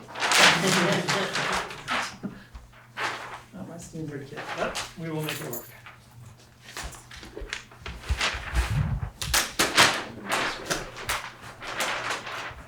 Okay. You guys want to introduce yourselves and, come to us about your project. Sure, why don't I start, and then I'll lead into you. Just, But so- why don't all three of you introduce yourselves first? Sounds good. So I'm John Goodell from SVE Associates. I'm Hunter Davis from Michael Betchford Architects. Carol Lott with the Town of Brattleboro Recreation and Parks Department.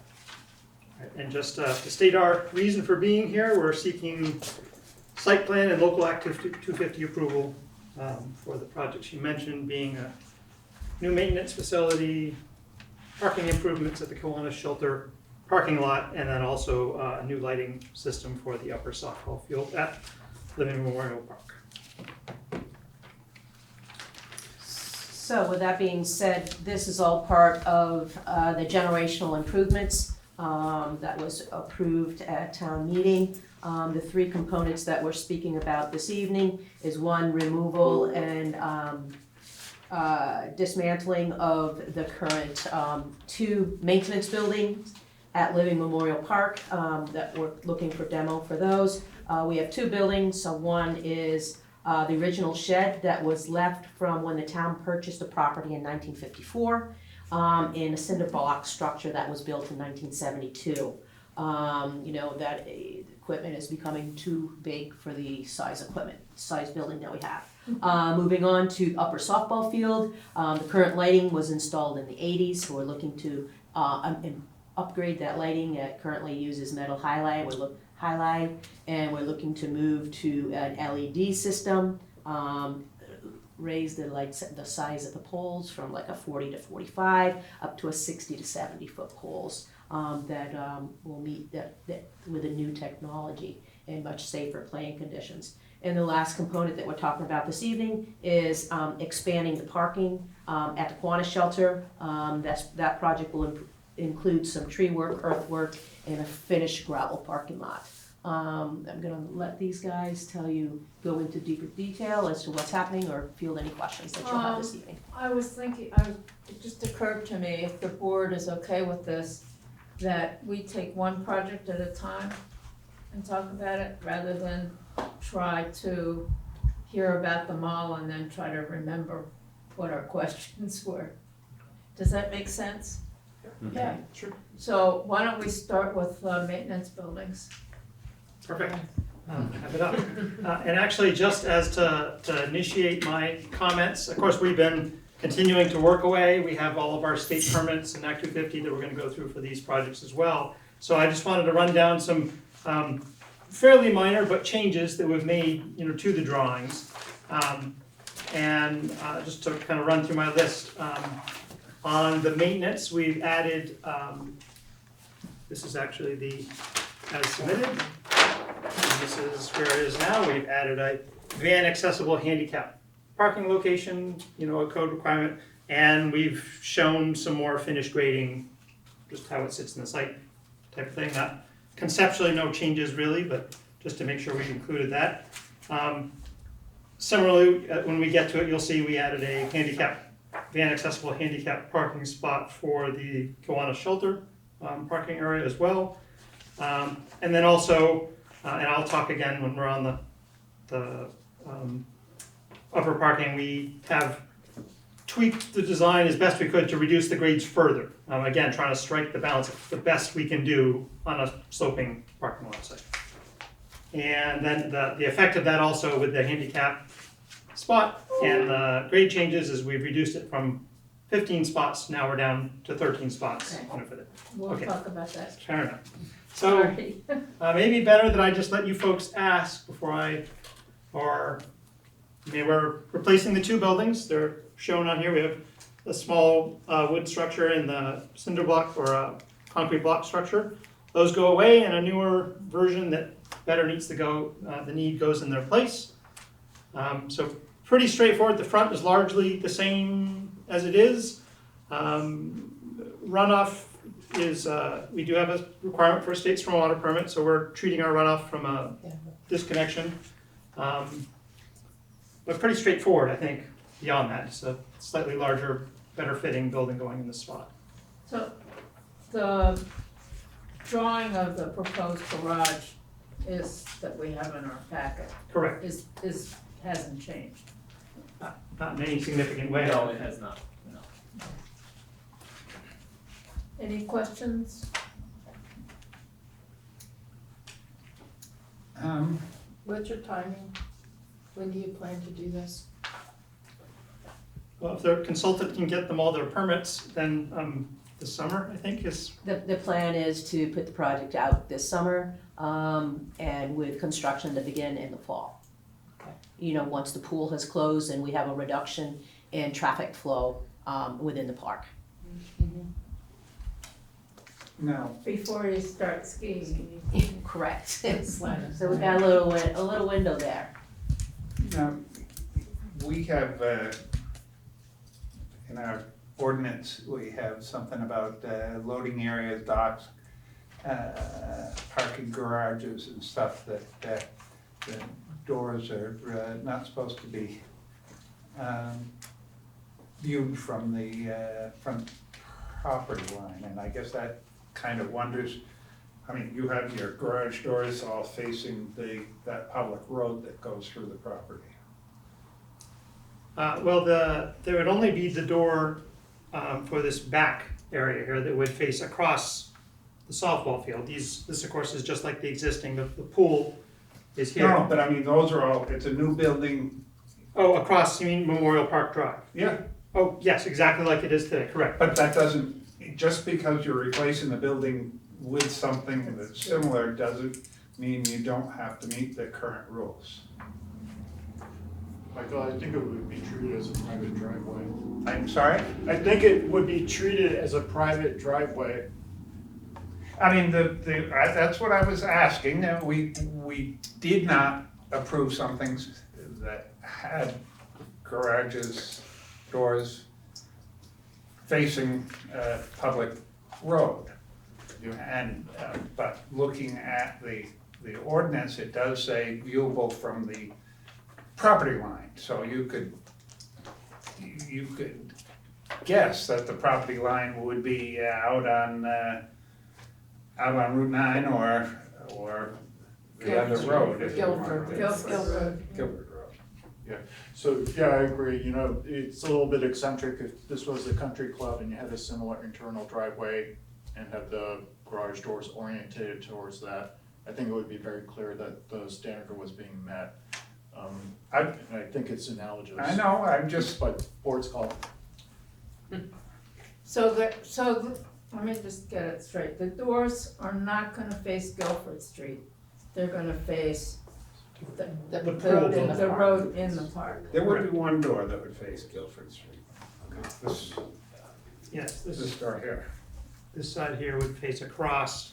Is that a garage door or a door? Does that make sense? Well, wouldn't. Overhead door. It would face, yeah. An overhead door? Is there any? These would face the these would face, yeah, where the pool is. Yeah, couldn't even see it. This one would face. Right. That's sort of like that. Yeah, this far Yeah, away, right? yeah, it's not gonna be Oh, okay. directly on Guilford Street, I don't think. I don't think you did from Guilford Street. Yeah, I don't think you can either. I do too. Yeah. Off the border. Oh, Okay. So, yeah, but anyhow, I don't think you'd see it. Yeah. Yeah, I think it's far enough back. I was just concerned about whether No, it's a this good was a point. public road or not. It's a good point, Michael. Well, you know. Yeah, no, I think we're good. That's fine. It'd be approximately 250 to 275 feet back from the road, you know, because the softball field, outfield fence itself is 250 feet. So then you probably have another 10 or so feet after that, you know, so you got quite a distance. Yeah, the softball field, the one that's right on The lower field. yeah. Okay, any other questions? Dan? Catherine seems to have disappeared. So is this actually going to have your snow moving equipment stored in there and stuff? No, it will not, no. The snow operations is not a town of Brattleboro, function. Ah, It's all volunteer. okay. So they bring their own equipment in, right? They have their own equipment, yeah. Any other questions about the maintenance buildings? No. Catherine shaking her head, no. Can we move on to the softball field? Or the lighting, yes. The lighting at the upper field.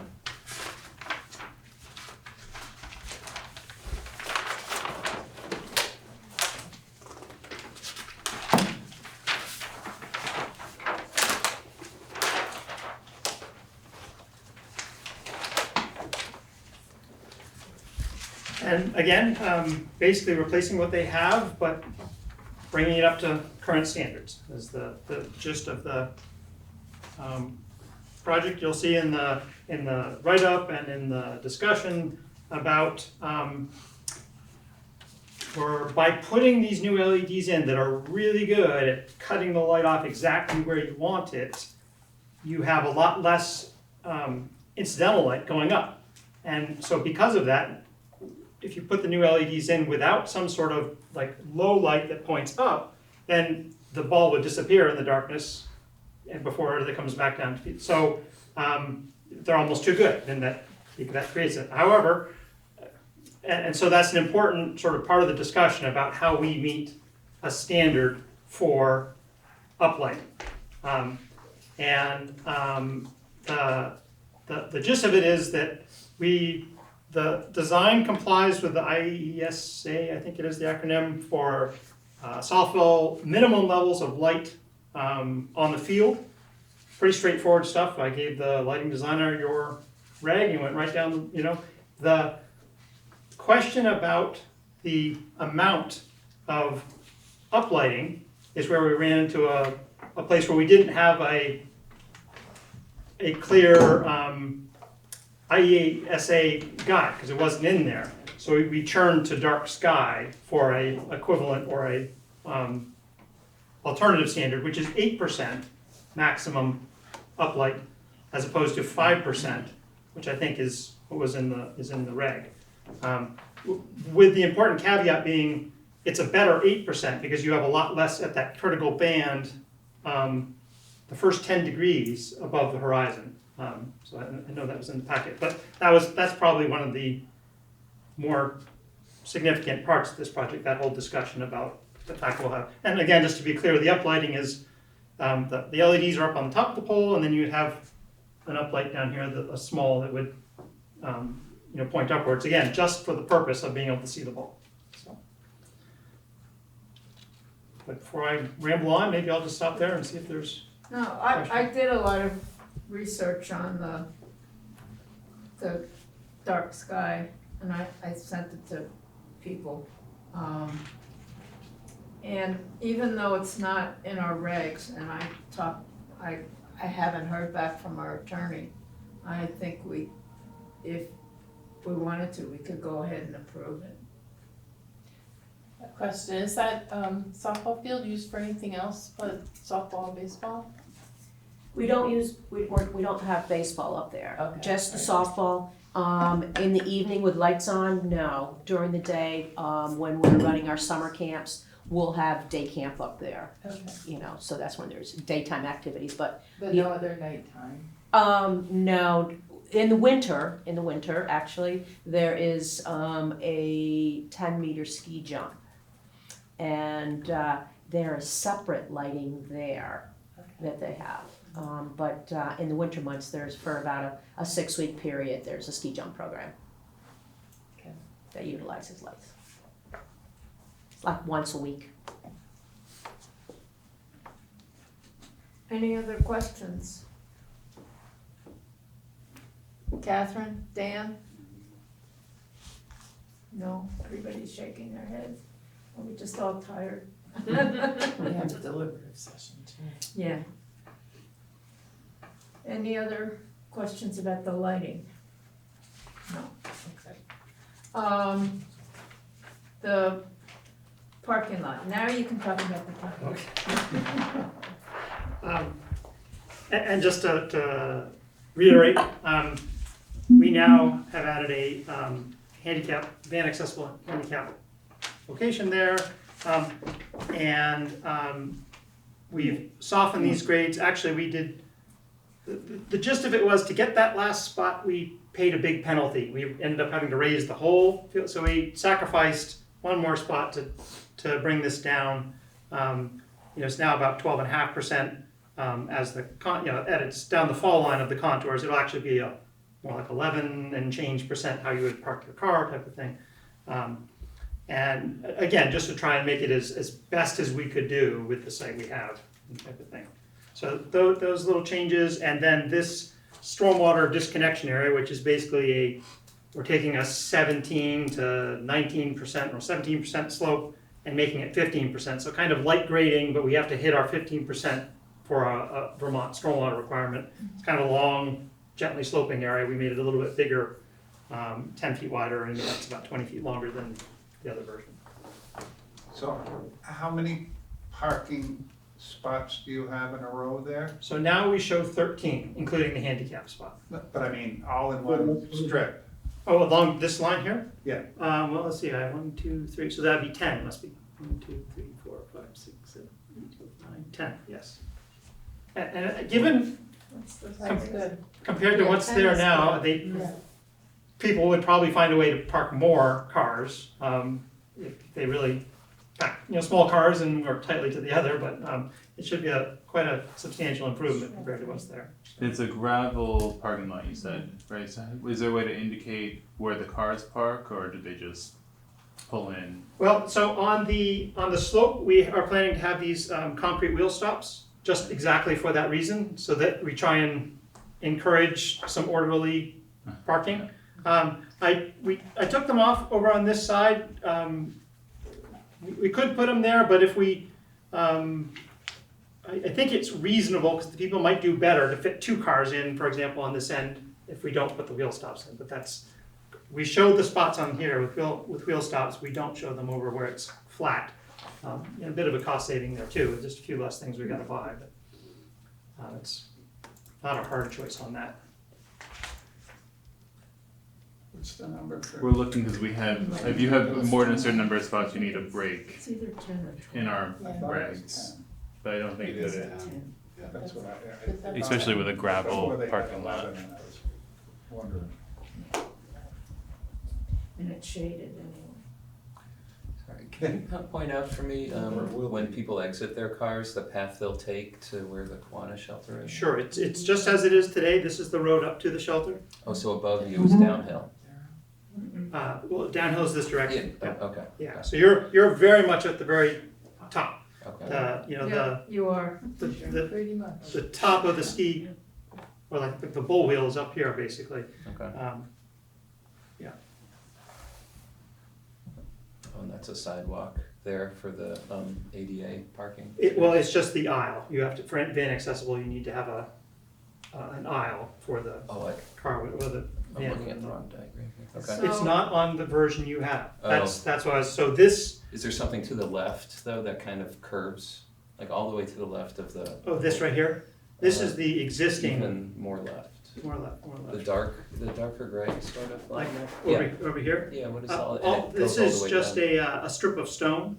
Oh. And basically, we're trying to catch this runoff and send it around our parking lot. Is the gist of that. I can't remember, are there lights up there? There are not. There are no lights. I didn't think so. Yeah.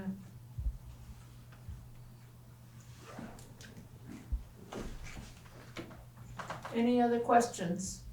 What exactly is the green area? What is the green shade? Sure, that's the, technically, we are a vegetated filter strip.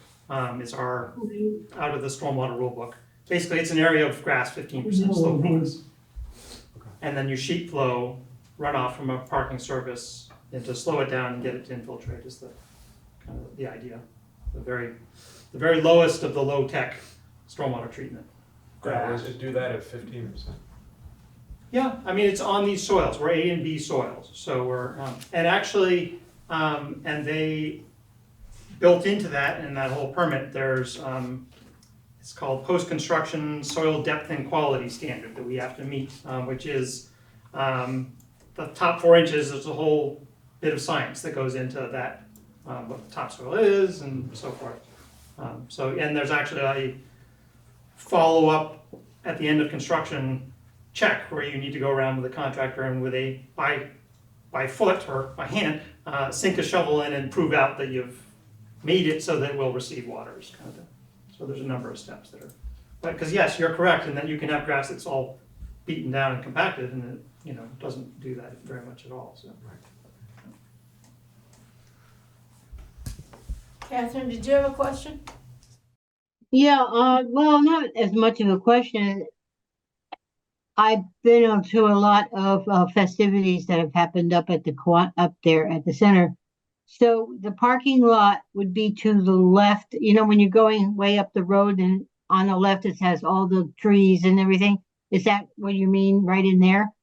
That is, yes. Oh, okay.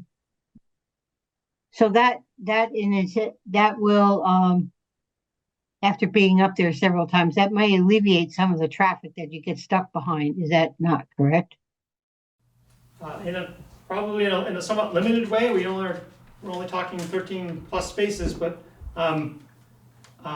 yes, I think it gets pretty heavily and creatively used even today for parking, because there's a number of big trees that are kind of right in the middle of the parking areas. But it's kind of fixed. It's what we have. So The other side of the road gets creatively used. right. Yeah. No, there's a lot. This will be luxury parking compared to other spots. But. Is there any chance that road can be easier? It's not a particularly nice drive up. No, it's a hill. It's a steep hill. Yeah. I mean, if you're gonna go and build a parking lot, then can we fix the road too? Potholes and such is what you might be referring to, or? Yeah, they'll go. No, funny, just though. as somebody who had tried to walk up there because of there was no place else to park. You have a lot of seniors that use that, and one of them happens to be a group from the senior center. And I just concerned about it, make it easier for them to be able to have access not only to the parking, but as just to get up there, period. Could run the T-bar lift year round. Sorry. It doesn't belong to the town. Yeah. Dan has a. Carol, do you have any response? I do have a response. I'm not sure, Catherine, when the last time you may have been up there, but 2 years ago, we paved that road from Guilford Street all the way up to the Kiwanis. So that's I stand. Thank you. Okay. Yeah. I did not know that. Okay. Dan, Check out the skate park too. Dan, you have your hand up. Yes, a couple of questions. So is this lot going to be considered subsidiary in some way to the main lot? Or is it its own designated lot? Replacement. I actually stopped by there today, and I think there was probably 4 different cars, maybe 4, 4, and then I was the 5th, I think. All there for apparently various uses, nothing to do with the Kiwanis shelter. So I'm not sure what category you put that in, other than by doing this, it will greatly improve its function that it provides today, and provide you some additional spaces. Okay, so I'm just curious, and this is really just a suggestion, if it has been considered to put EV charging, either car or bicycle, at this new lot. I can answer that.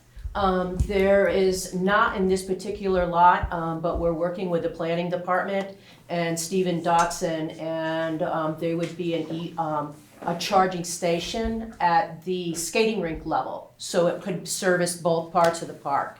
As Stephen is working his way through that whole process, that is definitely one of the areas that we would be having a charging station within the park. So that's for cars. Correct. Uh-huh. Is there, I'm just curious, is there also, is it being considered to put a bicycle charging station or anything like that? That is not something that we have at this time, but that doesn't mean that we can't look into that. Right. So that's why I asked if it's considered subsidiary or, you know, like you have a system of parking lots basically, rather than this is a unique separate lot. So that the skating rink lot kind of is the overflow potentially for the Kiwanis lot. Is that kind of the idea? I think the skating rink lot is an overflow for many areas. It's Right. overflow for the softball, upper field, lower field, overflow for the pool. You know, the many different uses. You know, now that we've got the disc golf course at Living Memorial, it also serves as a parking for that because hole 1 is right there where you would tee off from. So, you know, as much as we call it the skating rink lot, it's probably not properly named, and it's more multi-use lot. Okay, thanks. Any other questions from the board?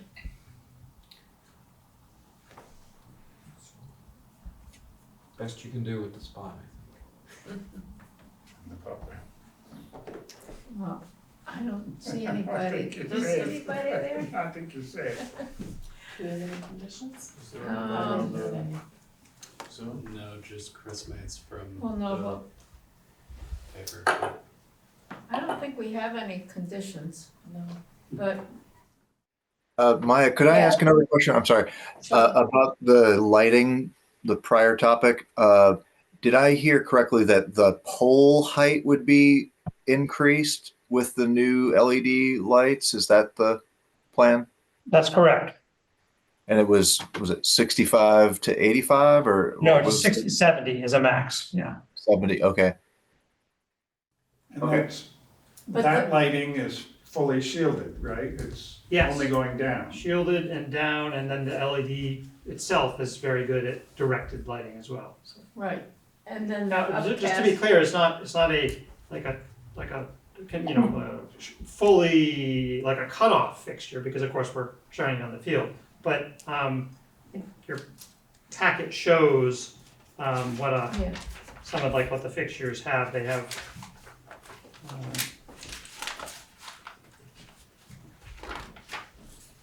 that's current. They do have it in there.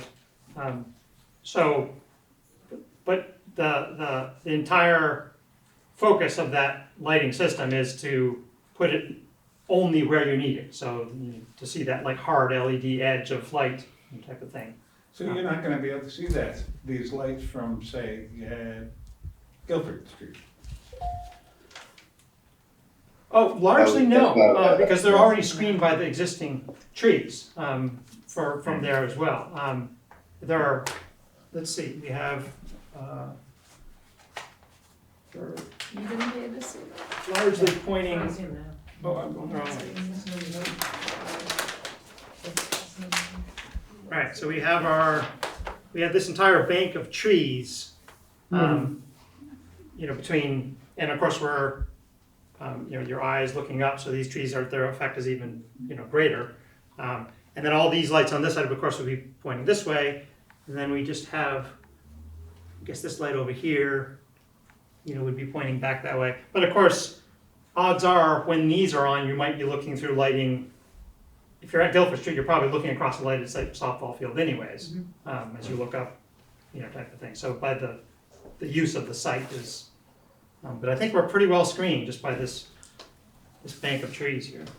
And it wraps all the way around too, so. Yeah, I saw that. What percentage of that bank of trees are tagged for maybe removal? I think, I don't know the percentage, but I believe there's 16 trees that are coming down. Oh, there's way more there than Yeah, that. So, yeah.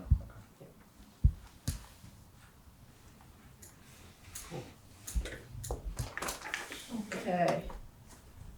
Any other questions? Comments? Okay,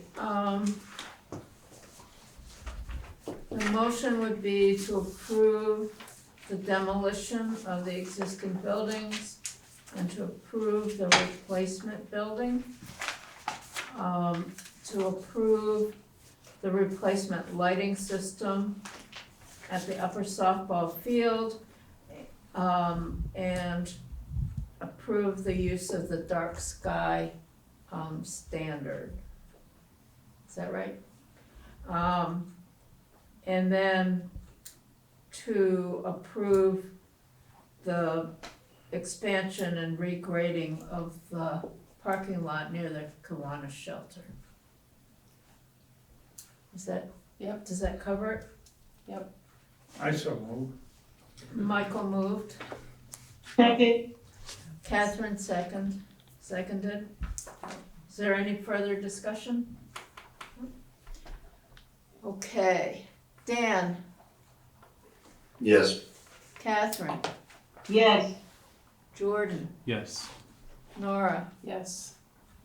Michael. Yep. Tim, Aye. and I'll vote yes.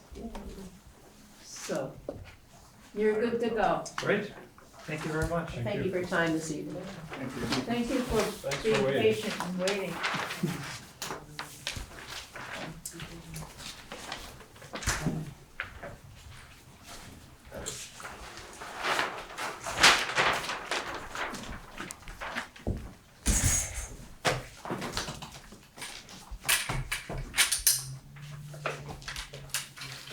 Okay, we don't have television, right, for, That's correct, just move to close the hearing and. but we have Zoom. You'd have to leave my camera on, I'd have to go out, I stopped recording, but, yeah. Okay. Is there a motion to go into deliberative session? Make the motion to go into deliberative session. Do we have an administrative before that? You're gonna talk about. Oh, You have before you're or right, after? you're right, you're Okay. right. Don't stop recording yet. Sorry. So, the administrative matter that we had left from last time is whether we wanted to change the time of the meeting. And I believe it was, we talked about 6:15, we talked about 6:30. Does anybody have any discussion? Well, I have a point. When we do an on-site look, it's usually right before the meeting. And so this would, if we, continue to do those, which I think is a good idea occasionally, then that shifts that even further forward. And can everybody who works and needs to get home and all accommodate that new time? How often does that happen? Because Well, I don't know, Once a year. once or twice a year. I'm just Yeah. wondering, in the darker periods, does it help? Would that be even possible, regardless of? Probably not, cause then it's dark, at 4:30, so. Sometimes we we do don't- it on another day. Yeah, we might do it on another day. Well, I don't think, you brought it up originally, I think, I was Well- sort of in favor. Yeah, in the winter, we tend to have less applications too, so I don't think we've ever had the need to go anywhere in the winter. But we have Did you in the guys summer. mention that 6 didn't work for you? It's easier to be at 7, but 6:30, I can I'm, push I'm, it. I'm a fan of 6:30 Okay. personally. Yeah, I don't know how it impacts the public. Does that matter? They're, Does I mean, people they're wanna used get to, here? like, Yeah, select board is afterwards. 6:15. Select board is 6:15, the Okay. charter commission meets at 6:15. Okay, so- 6:30 is Yeah. good for me. 6:30 strikes a balance, and I think it's a little easier on staff too, to not have to wait until 7. But Well, they go to dinner. Smart Walk the guys. dogs. Yeah, walk the Catherine. dogs. Yeah, after I think onsite. 6:30 is a great idea. Okay. A little bit earlier. Fine with Yes. me. Okay, I prefer do we both. have to vote or do we have consensus? sounds 6:30? like You have to vote to change the Oh, rules we and do? procedures. Okay. So just move to Come up with a change the motion. rules and procedures. Everyone Okay. understands it. All right, I'll make a motion to change the meeting time heretofore to 6:30 p.m. I'll second that. He beat you too. Okay. All in favor of changing the meeting time to 6:30? Aye. Aye. Right. Okay. That was everybody, Brian. All right, I think, is there a motion now to go into deliberative session? I make a motion to go into deliberative session. Second. Actually, to just close the hearing, Close. we've already done the deliberative. Oh, we did, yes, okay. Make a motion, close the hearing. Second. All in favor of closing the hearing? Aye. Okay.